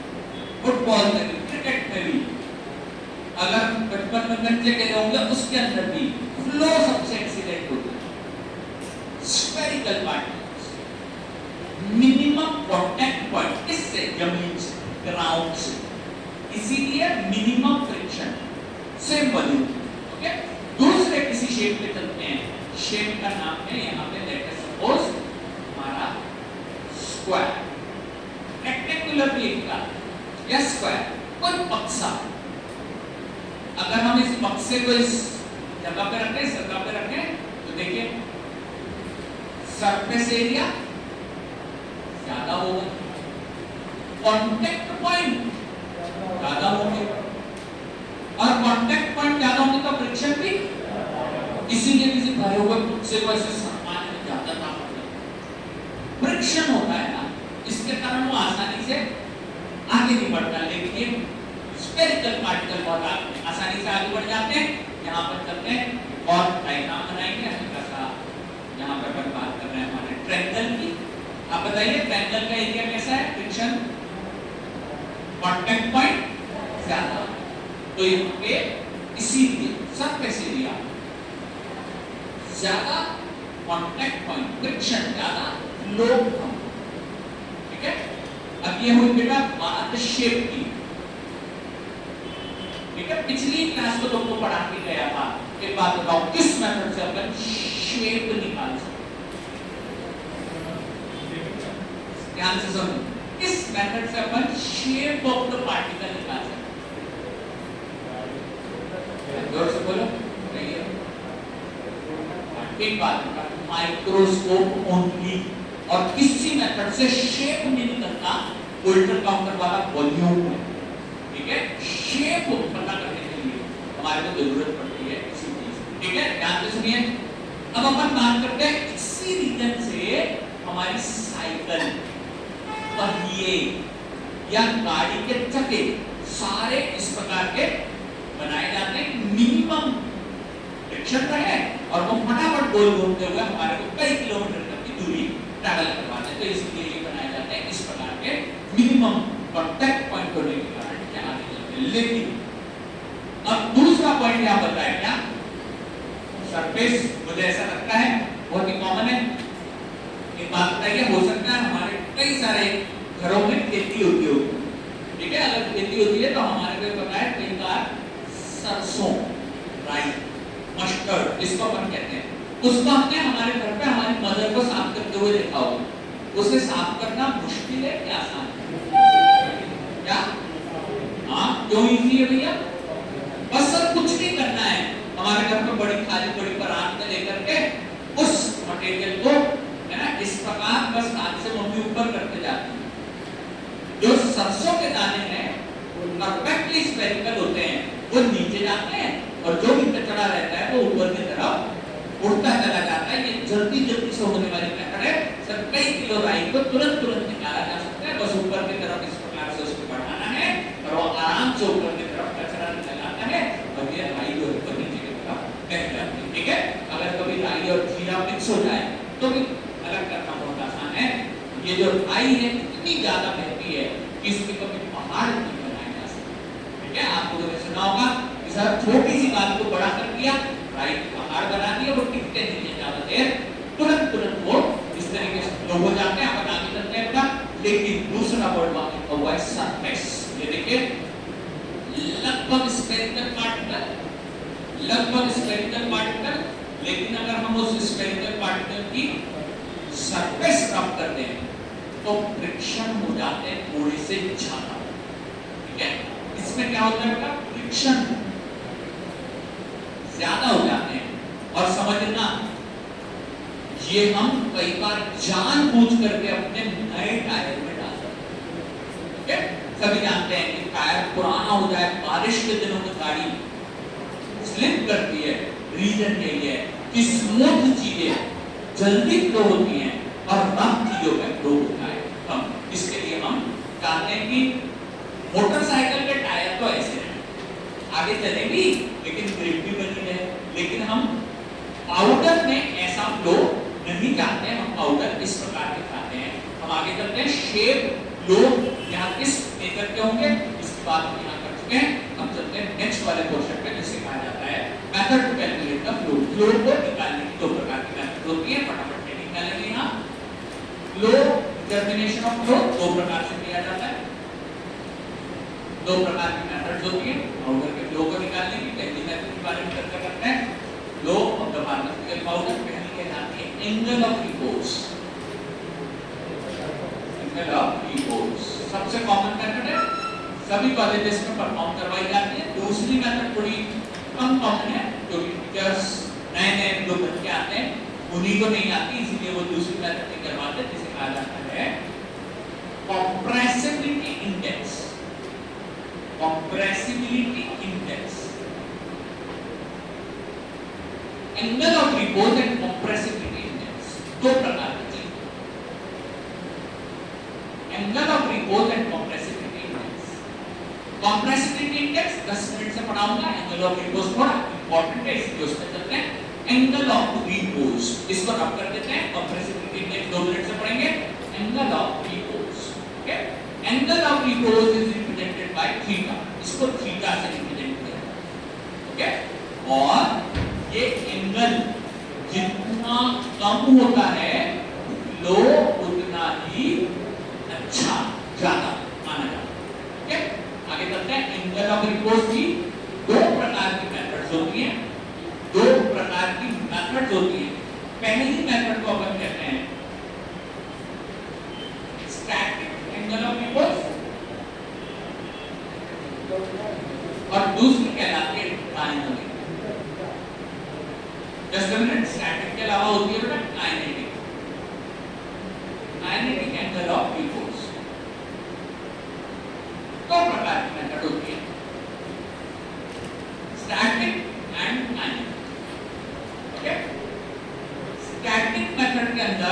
जो मेथड आती है उसे कहा जाता है हीप मेथड।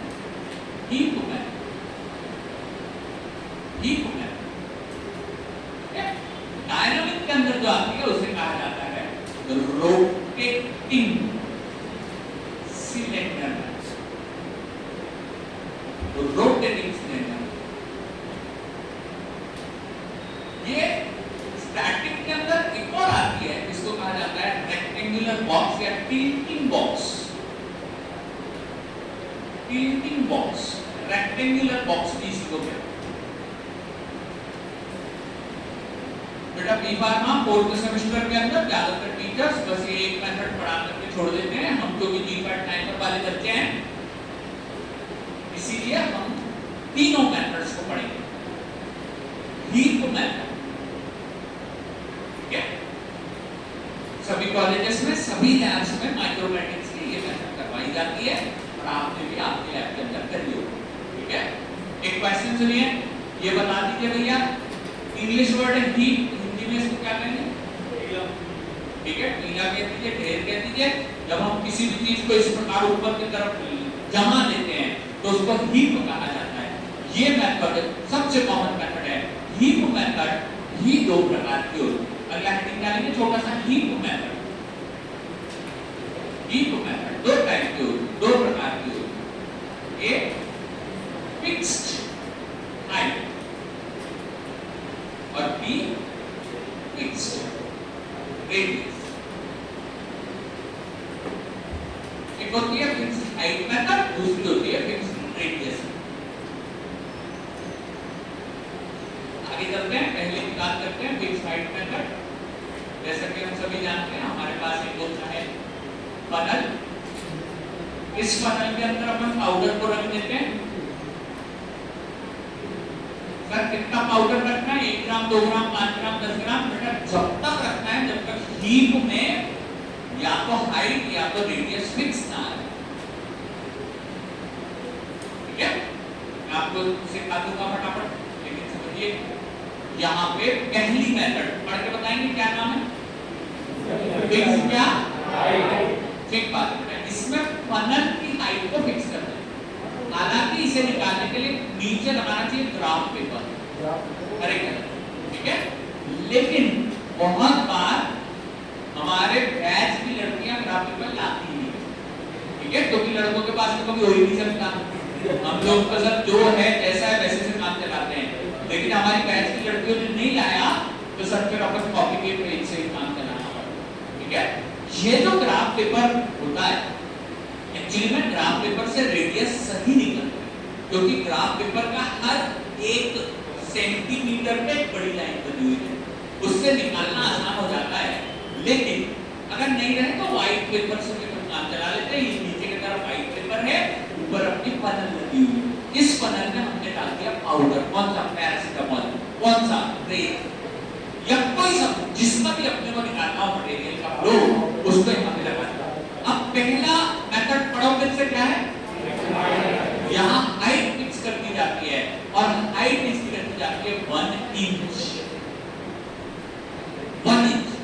लेकिन कहीं कहीं इंडियन फार्माकोपिया वाले क्या करते हैं? इसको कर देते हैं 2.53 सेंटीमीटर, ठीक है? बिल्कुल करेक्ट है। मुझे ऐसा लगता है कि सीडिंग मेथड में हमने ये पढ़ा था, ठीक है? ताकि कोई सेशनल वाला एग्जाम, कि ताकि सबको पता न चल जाए कि हम दोनों भाइयों ने एक ऐसी कॉपी लिखी है जिसके कारण हम बस नंबर बदल देते हैं कि सर उसने इज द एमआर लिखा था, मैंने एम द इज आर लिखा, ठीक है? मीनिंग दोनों का कुछ नहीं बनता, लेकिन फिर भी अपन याद करते हैं 1 इंच की हाइट फिक्स कर दी जाती है। सर कैसे करेंगे? स्केल से कर लो, किसी लकड़ी से कर लो, किसी भी चीज से कर लो, 1 इंच की हाइट फिक्स कर दी जाती है और इससे जब पाउडर को फ्लो करवाया जाता है तो फिक्स हाइट के कारण ये तब तक फ्लो करवाया जाता है जब तक इसकी हाइट 1 इंच ना आए।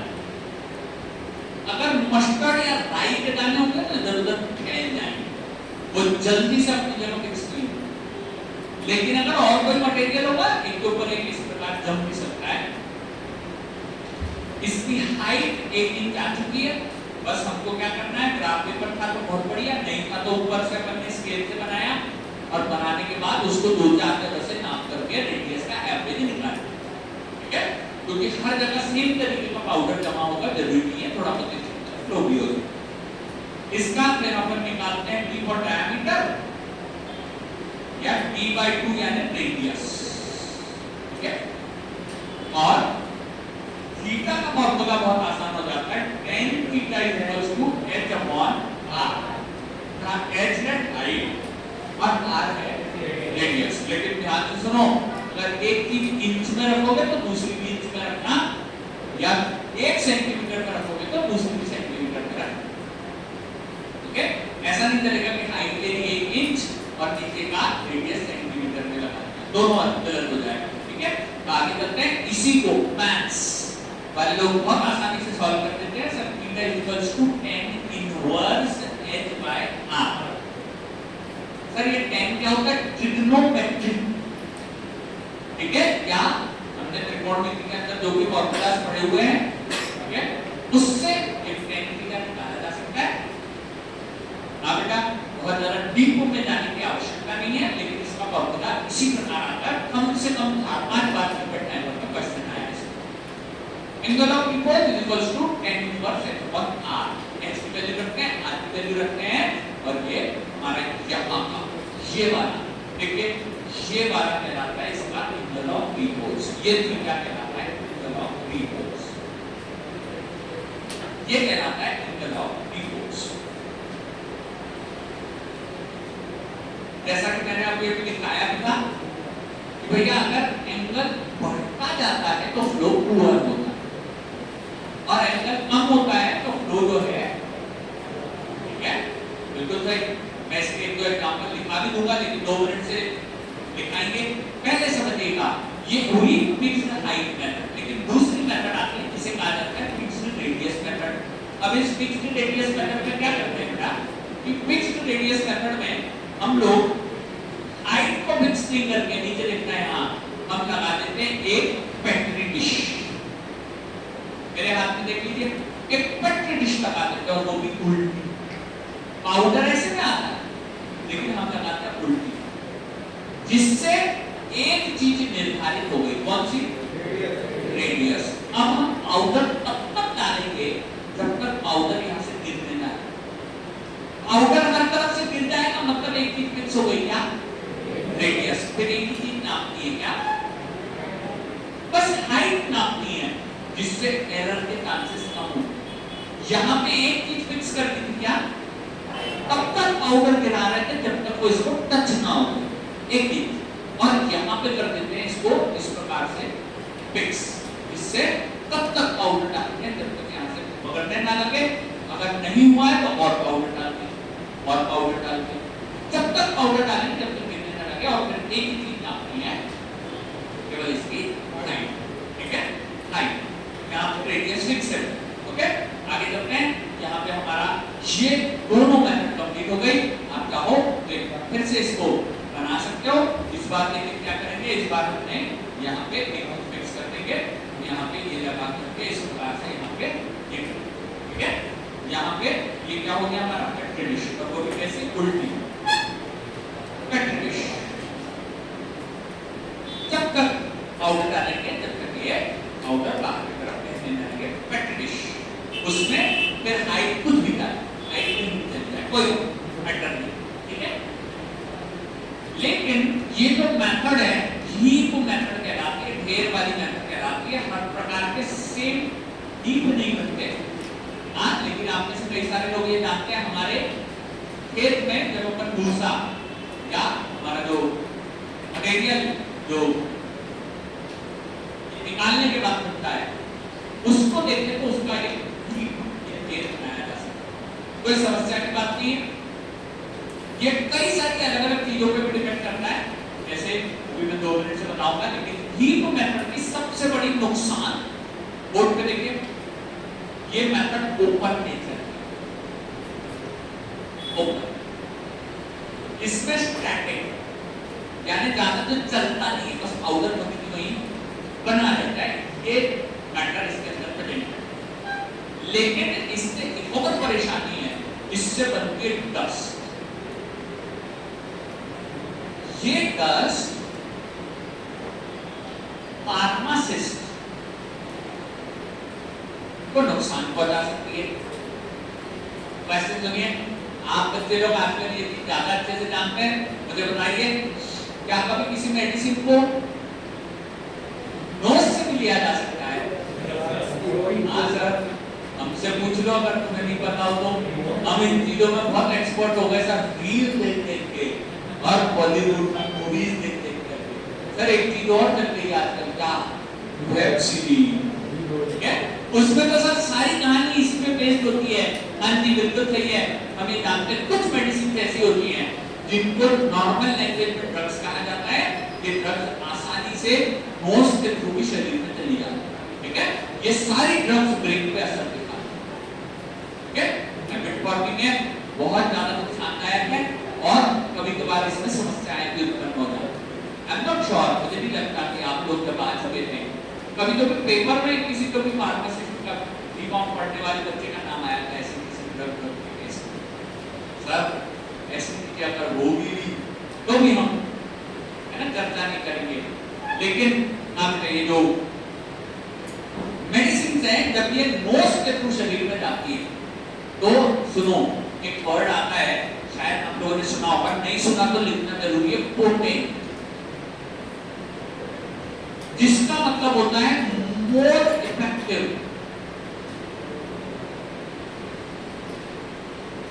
In less quantity. कुछ ड्रग्स तो ऐसी होती हैं जो 1 mg से भी कम में असर कर देती। कुछ चीजें हम ज्यादा खाते, ठीक है? जैसे मान लीजिए जलेबी आ गई, हाँ सर गर्मा गर्म होगी तो आधा किलो तो खा जाएंगे, कोई समस्या की बात नहीं है, ठीक है? लेकिन अगर वहीं पर कोई चीज कम मात्रा में भी हमें असर दिखाती है तो वो कहलाती है ड्रग्स। स्लीपिंग पिल्स मात्र 0.25 mg की आती है, बेटा उतना पर नाम भी नहीं सकते, इतनी कम क्वांटिटीज की होती है, ठीक है? तो बोर्ड पे देखिएगा, जैसे हम यहाँ बात करते हैं पोटेंट ड्रग्स होती है, more effective in less quantity, और जब ये शरीर के अंदर जाती है तो ज्यादा नुकसान कर सकती है, एडवर्स इफेक्ट ज्यादा हो सकते हैं। एग्जांपल ध्यान रखना, स्टीरॉइड्स सुने हुए हैं क्या? ठीक है सर, जिम वाले स्टीरॉइड्स की बात नहीं कर रहे, अपन उन स्टीरॉइड्स की बात कर रहे हैं जो हमारे शरीर में हार्मोन्स बनाते हैं, ठीक है? ये हमारे शरीर में हार्मोन्स बनाते हैं बेटा, और अगर ये स्टीरॉइड शरीर में जाकर के अपोजिट हार्मोन्स बनाने लगे तो बहुत सारी डिसीजेस हो सकती है, ठीक है? जैसे एस्ट्रोजन, प्रोजेस्टेरॉन, टेस्टोस्टेरॉन, अगर अपोजिट जेंडर के हार्मोन्स बनने लगे तो शरीर में बहुत सारी समस्याएं हो सकती हैं, इसीलिए ये स्टीरॉइड वगैरह को अंदर जाना अलाउड नहीं, ठीक है? ये स्टैटिक ड्रग्स या स्टैटिक मेथड्स के अंदर आता है। हम चलते हैं आगे, पोटेंट क्या होते हैं, स्टीरॉइड्स क्या होते हैं, किस प्रकार से उपयोगी है, एंगल ऑफ रिपोज क्या होता है, इन सब चीजों के बारे में चर्चा करेंगे। लेकिन ये ट्रस्ट तोड़ रही है, सुनो, हो सकता है हमारे आसपास परिवार में बहुत सारे लोगों ने सुना हो सीमेंट की दुकान, सुना है क्या? क्या वहां पे डस्ट बहुत बनती है? और अगर डस्ट बहुत बनती है तो क्या ये हो सकता है कि सीमेंट के छोटे छोटे पार्टिकल जो है वो शरीर के अंदर जाए? आप बताओ सीमेंट ज्यादातर किस चीज से बनता है? आप पिछले बार बात करी थी कैल्शियम कार्बोनेट, वो चूने का पत्थर, जहाँ चूने का पत्थर ज्यादा होता है वहीं सीमेंट की फैक्ट्रीज बनाई जाती है। बिल्कुल सही बात है कि सर चूना वैसे बहुत ज्यादा हानिकारक नहीं है, हाँ किसी किसी को अस्थमा की परेशानी इससे हो सकती है, लेकिन सीमेंट वैसे इनर्ट है। ये ड्रग्स बहुत ज्यादा सेंसिटिव है, अगर शरीर में चली गई तो बहुत नुकसान करती है। इसीलिए हम कई बार क्या करते हैं, इस मेथड को बदल के वो काइनेटिक मेथड पे चले आते हैं, जिसमें हम पाउडर को उड़ने नहीं देते और उसे कहा जाता है रोटेटिंग सिलेंडर मेथड। यहाँ पे हेडिंग डाली थी, आपको फिर से डालनी होगी। हीट मेथड कंप्लीट हो गई। हीट मेथड के दो नुकसान, एक डस्ट बनाती है, दूसरा स्टैटिक मेथड है, उसमें घूमता हुआ मटेरियल नहीं रहता, ये चलता हुआ मटेरियल नहीं रहता। इसलिए अपन सेकंड की बात करते हैं, जिसे कहा जाता है सेकंड मेथड का नाम क्या बताया आपने अभी? Rotating cylinder. रोटेटिंग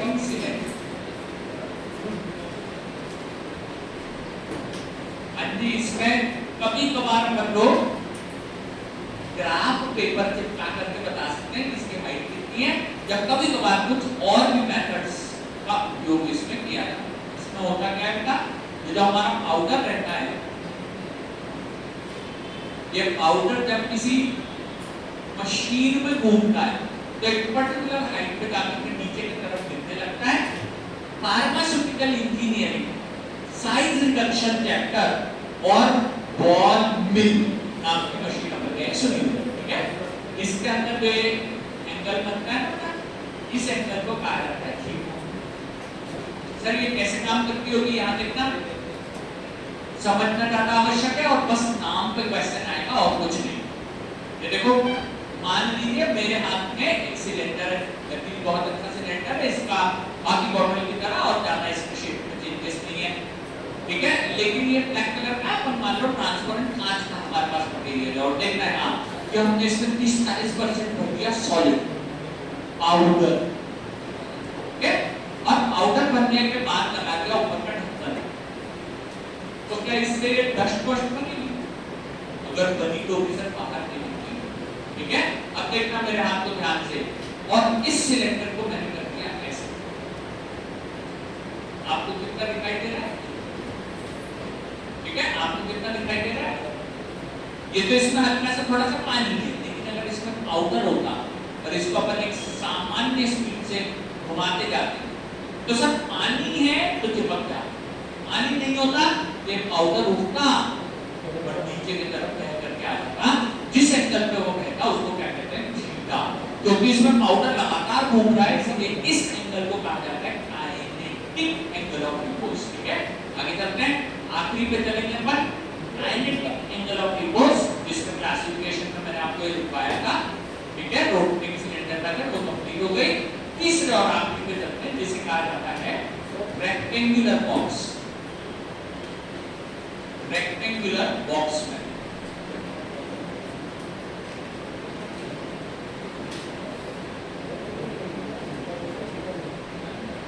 जी हमारे थीटा है या थीटा है? थीटा ही है, एंगल ऑफ रिपोज थीटा। अगर थीटा होता ना तो अपन एंड के नीचे ऐसा होता, थीटा पोटेंशियल होगा, थीटा तो और जेड के ऊपर ऐसा कुछ अलग बनता है। वो पढ़ाएंगे उसमें, अभी समय हमारा जब कोल्ड डिस्पर्जन, कोलॉइडल डिस्पर्जन वाला टॉपिक आएगा तब उसको पढ़ा दूंगा, डोंट वरी। आगे चलते हैं, फटाफट बोर्ड पे देखिएगा रेक्टेंगुलर बॉक्स मेथड। मुझे एक बात बताइए, भोपाल में कॉलेजेस बहुत दूर दूर है, और हमारे भोपाल में एक तरीके की चीज सबने देखी होगी जिसको कहते हैं डंपर, देखे क्या लोग डंपर, ठीक है। क्या लाते ले जाते हैं वो, आरटी के कंस्ट्रक्शन का मटेरियल, ज्यादातर रेत के डंपर चलते हैं। एक बात बताओ, रेत के डंपर खाली करने के लिए बहुत सारे मजदूरों की जरूरत पड़ती है क्या? क्यों नहीं भाई? हाँ सर, उसके अंदर लगा रहता है हाइड्रोलिक, जो हाइड्रोलिक उसको एक तरफ से, और अगर एक तरफ से उठाता है तो पाउडर है ना, पाउडर है ना, मिट्टी सैंड, यहाँ भी ऐसा ही हो रहा है। हमारे पास एक तरफ रेक्टेंगुलर मटेरियल है, कम मात्रा, केवल इतना मात्रा काम में ये पाउडर हटाएगा, फिर हमने इसको क्या किया, उठा दिया तो एक पर्टिकुलर एंगल पे ग्लो होने लगेगा, ग्लो होकर के नीचे की तरफ उठा जाएगा, और इसी को अपन कहेंगे थीटा। ये हुआ हमारा रेडियस, ये हुआ हमारा एच, और ये एंगल कहलाया थीटा, ठीक है। एंगल ऑफ रिपोज की सारी मेथड कंप्लीट हो गई। अब वैल्यूज की बात कर लेते हैं, तीनों मेथड कंप्लीट हो चुकी है। कुछ भी नहीं किया, माचिस के डब्बे में rectangular box, match box method भी कहते हैं इसको, जिसमें माचिस की तीलियां रखी जाती है, उसके अंदर पाउडर रखा, पाउडर को एक तरफ से मिक्स करके ऐसे उठाने लगे, जिस एंगल पे वो नीचे बन गया उस एंगल को कहते हैं थीटा, उसे कहते हैं थीटा। आगे चलते हैं, ये मेथड एंगल ऑफ रिपोज की कंप्लीट हो गई। आइडियल वैल्यूज के बारे में हम बात करते हैं। थीटा की आइडियल वैल्यूज होती है बेटा, थीटा की जो आइडियल वैल्यूज होती हैं, थीटा की जो आइडियल वैल्यूज होती हैं, ये समझ लीजिएगा एक्सीलेंट फ्लो, एक्सीलेंट,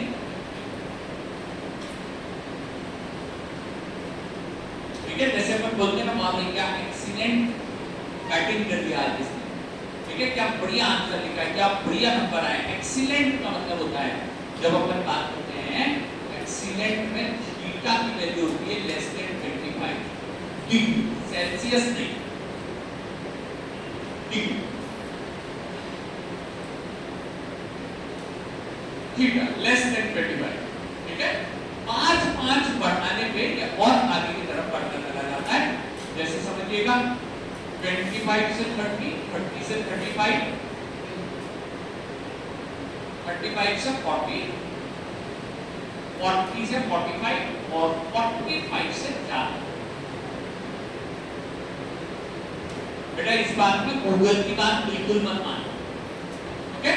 गूगल ये 65-70 कर लेगा बेटा, गूगल की बात बिल्कुल नहीं मानो। फार्मेसी में एक 3 मिनट इससे ऊपर नहीं, ठीक है।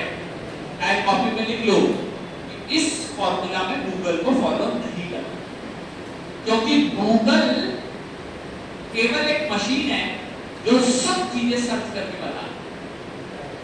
सुनो, वो जो वैल्यू देती है ना, वो सिविल इंजीनियर की वैल्यू देती है, सीमेंट की, रेत की, गीले मटेरियल की, कॉलम में जाने की उसकी वैल्यू देती है। ये हमारे पास फार्मेसी की वैल्यू है, ये लेकमन को और मार्टिन को फॉलो करके अपन ये इन वैल्यूज को चलते हैं। आगे चलते हैं, फटाफट सुनिएगा। हम टीचर्स 10-15 साल से पढ़ा रहे हैं बेटा, हम जो बताएंगे वहीं से क्वेश्चन आपको सॉल्व, ठीक है। फटाफट कंप्लीट करते हैं।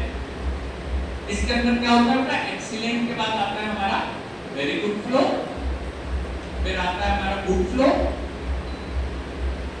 फिर आता है पासेबल, फिर आता है पुअर फ्लो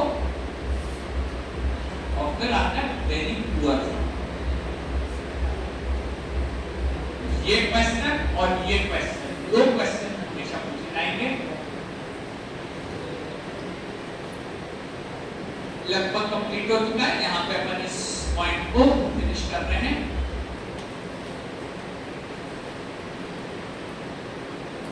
इसका एक ट्रिक है, एग्जांपल है, एग्जांपल से याद करना है इसको।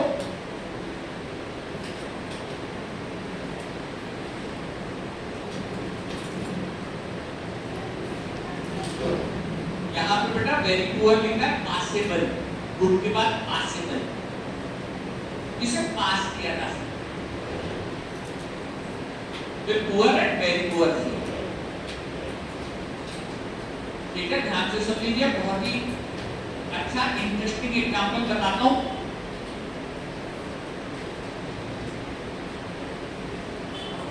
जब कभी, ठीक है, जैसे मान लीजिए थोड़े बहुत बच्चे, छोटे बच्चे, आपके जैसे 20-21 साल के बच्चे, जब कभी अपना ग्रेजुएशन कर रहे होते हैं, सब सेकेंड ईयर 3rd ईयर में है,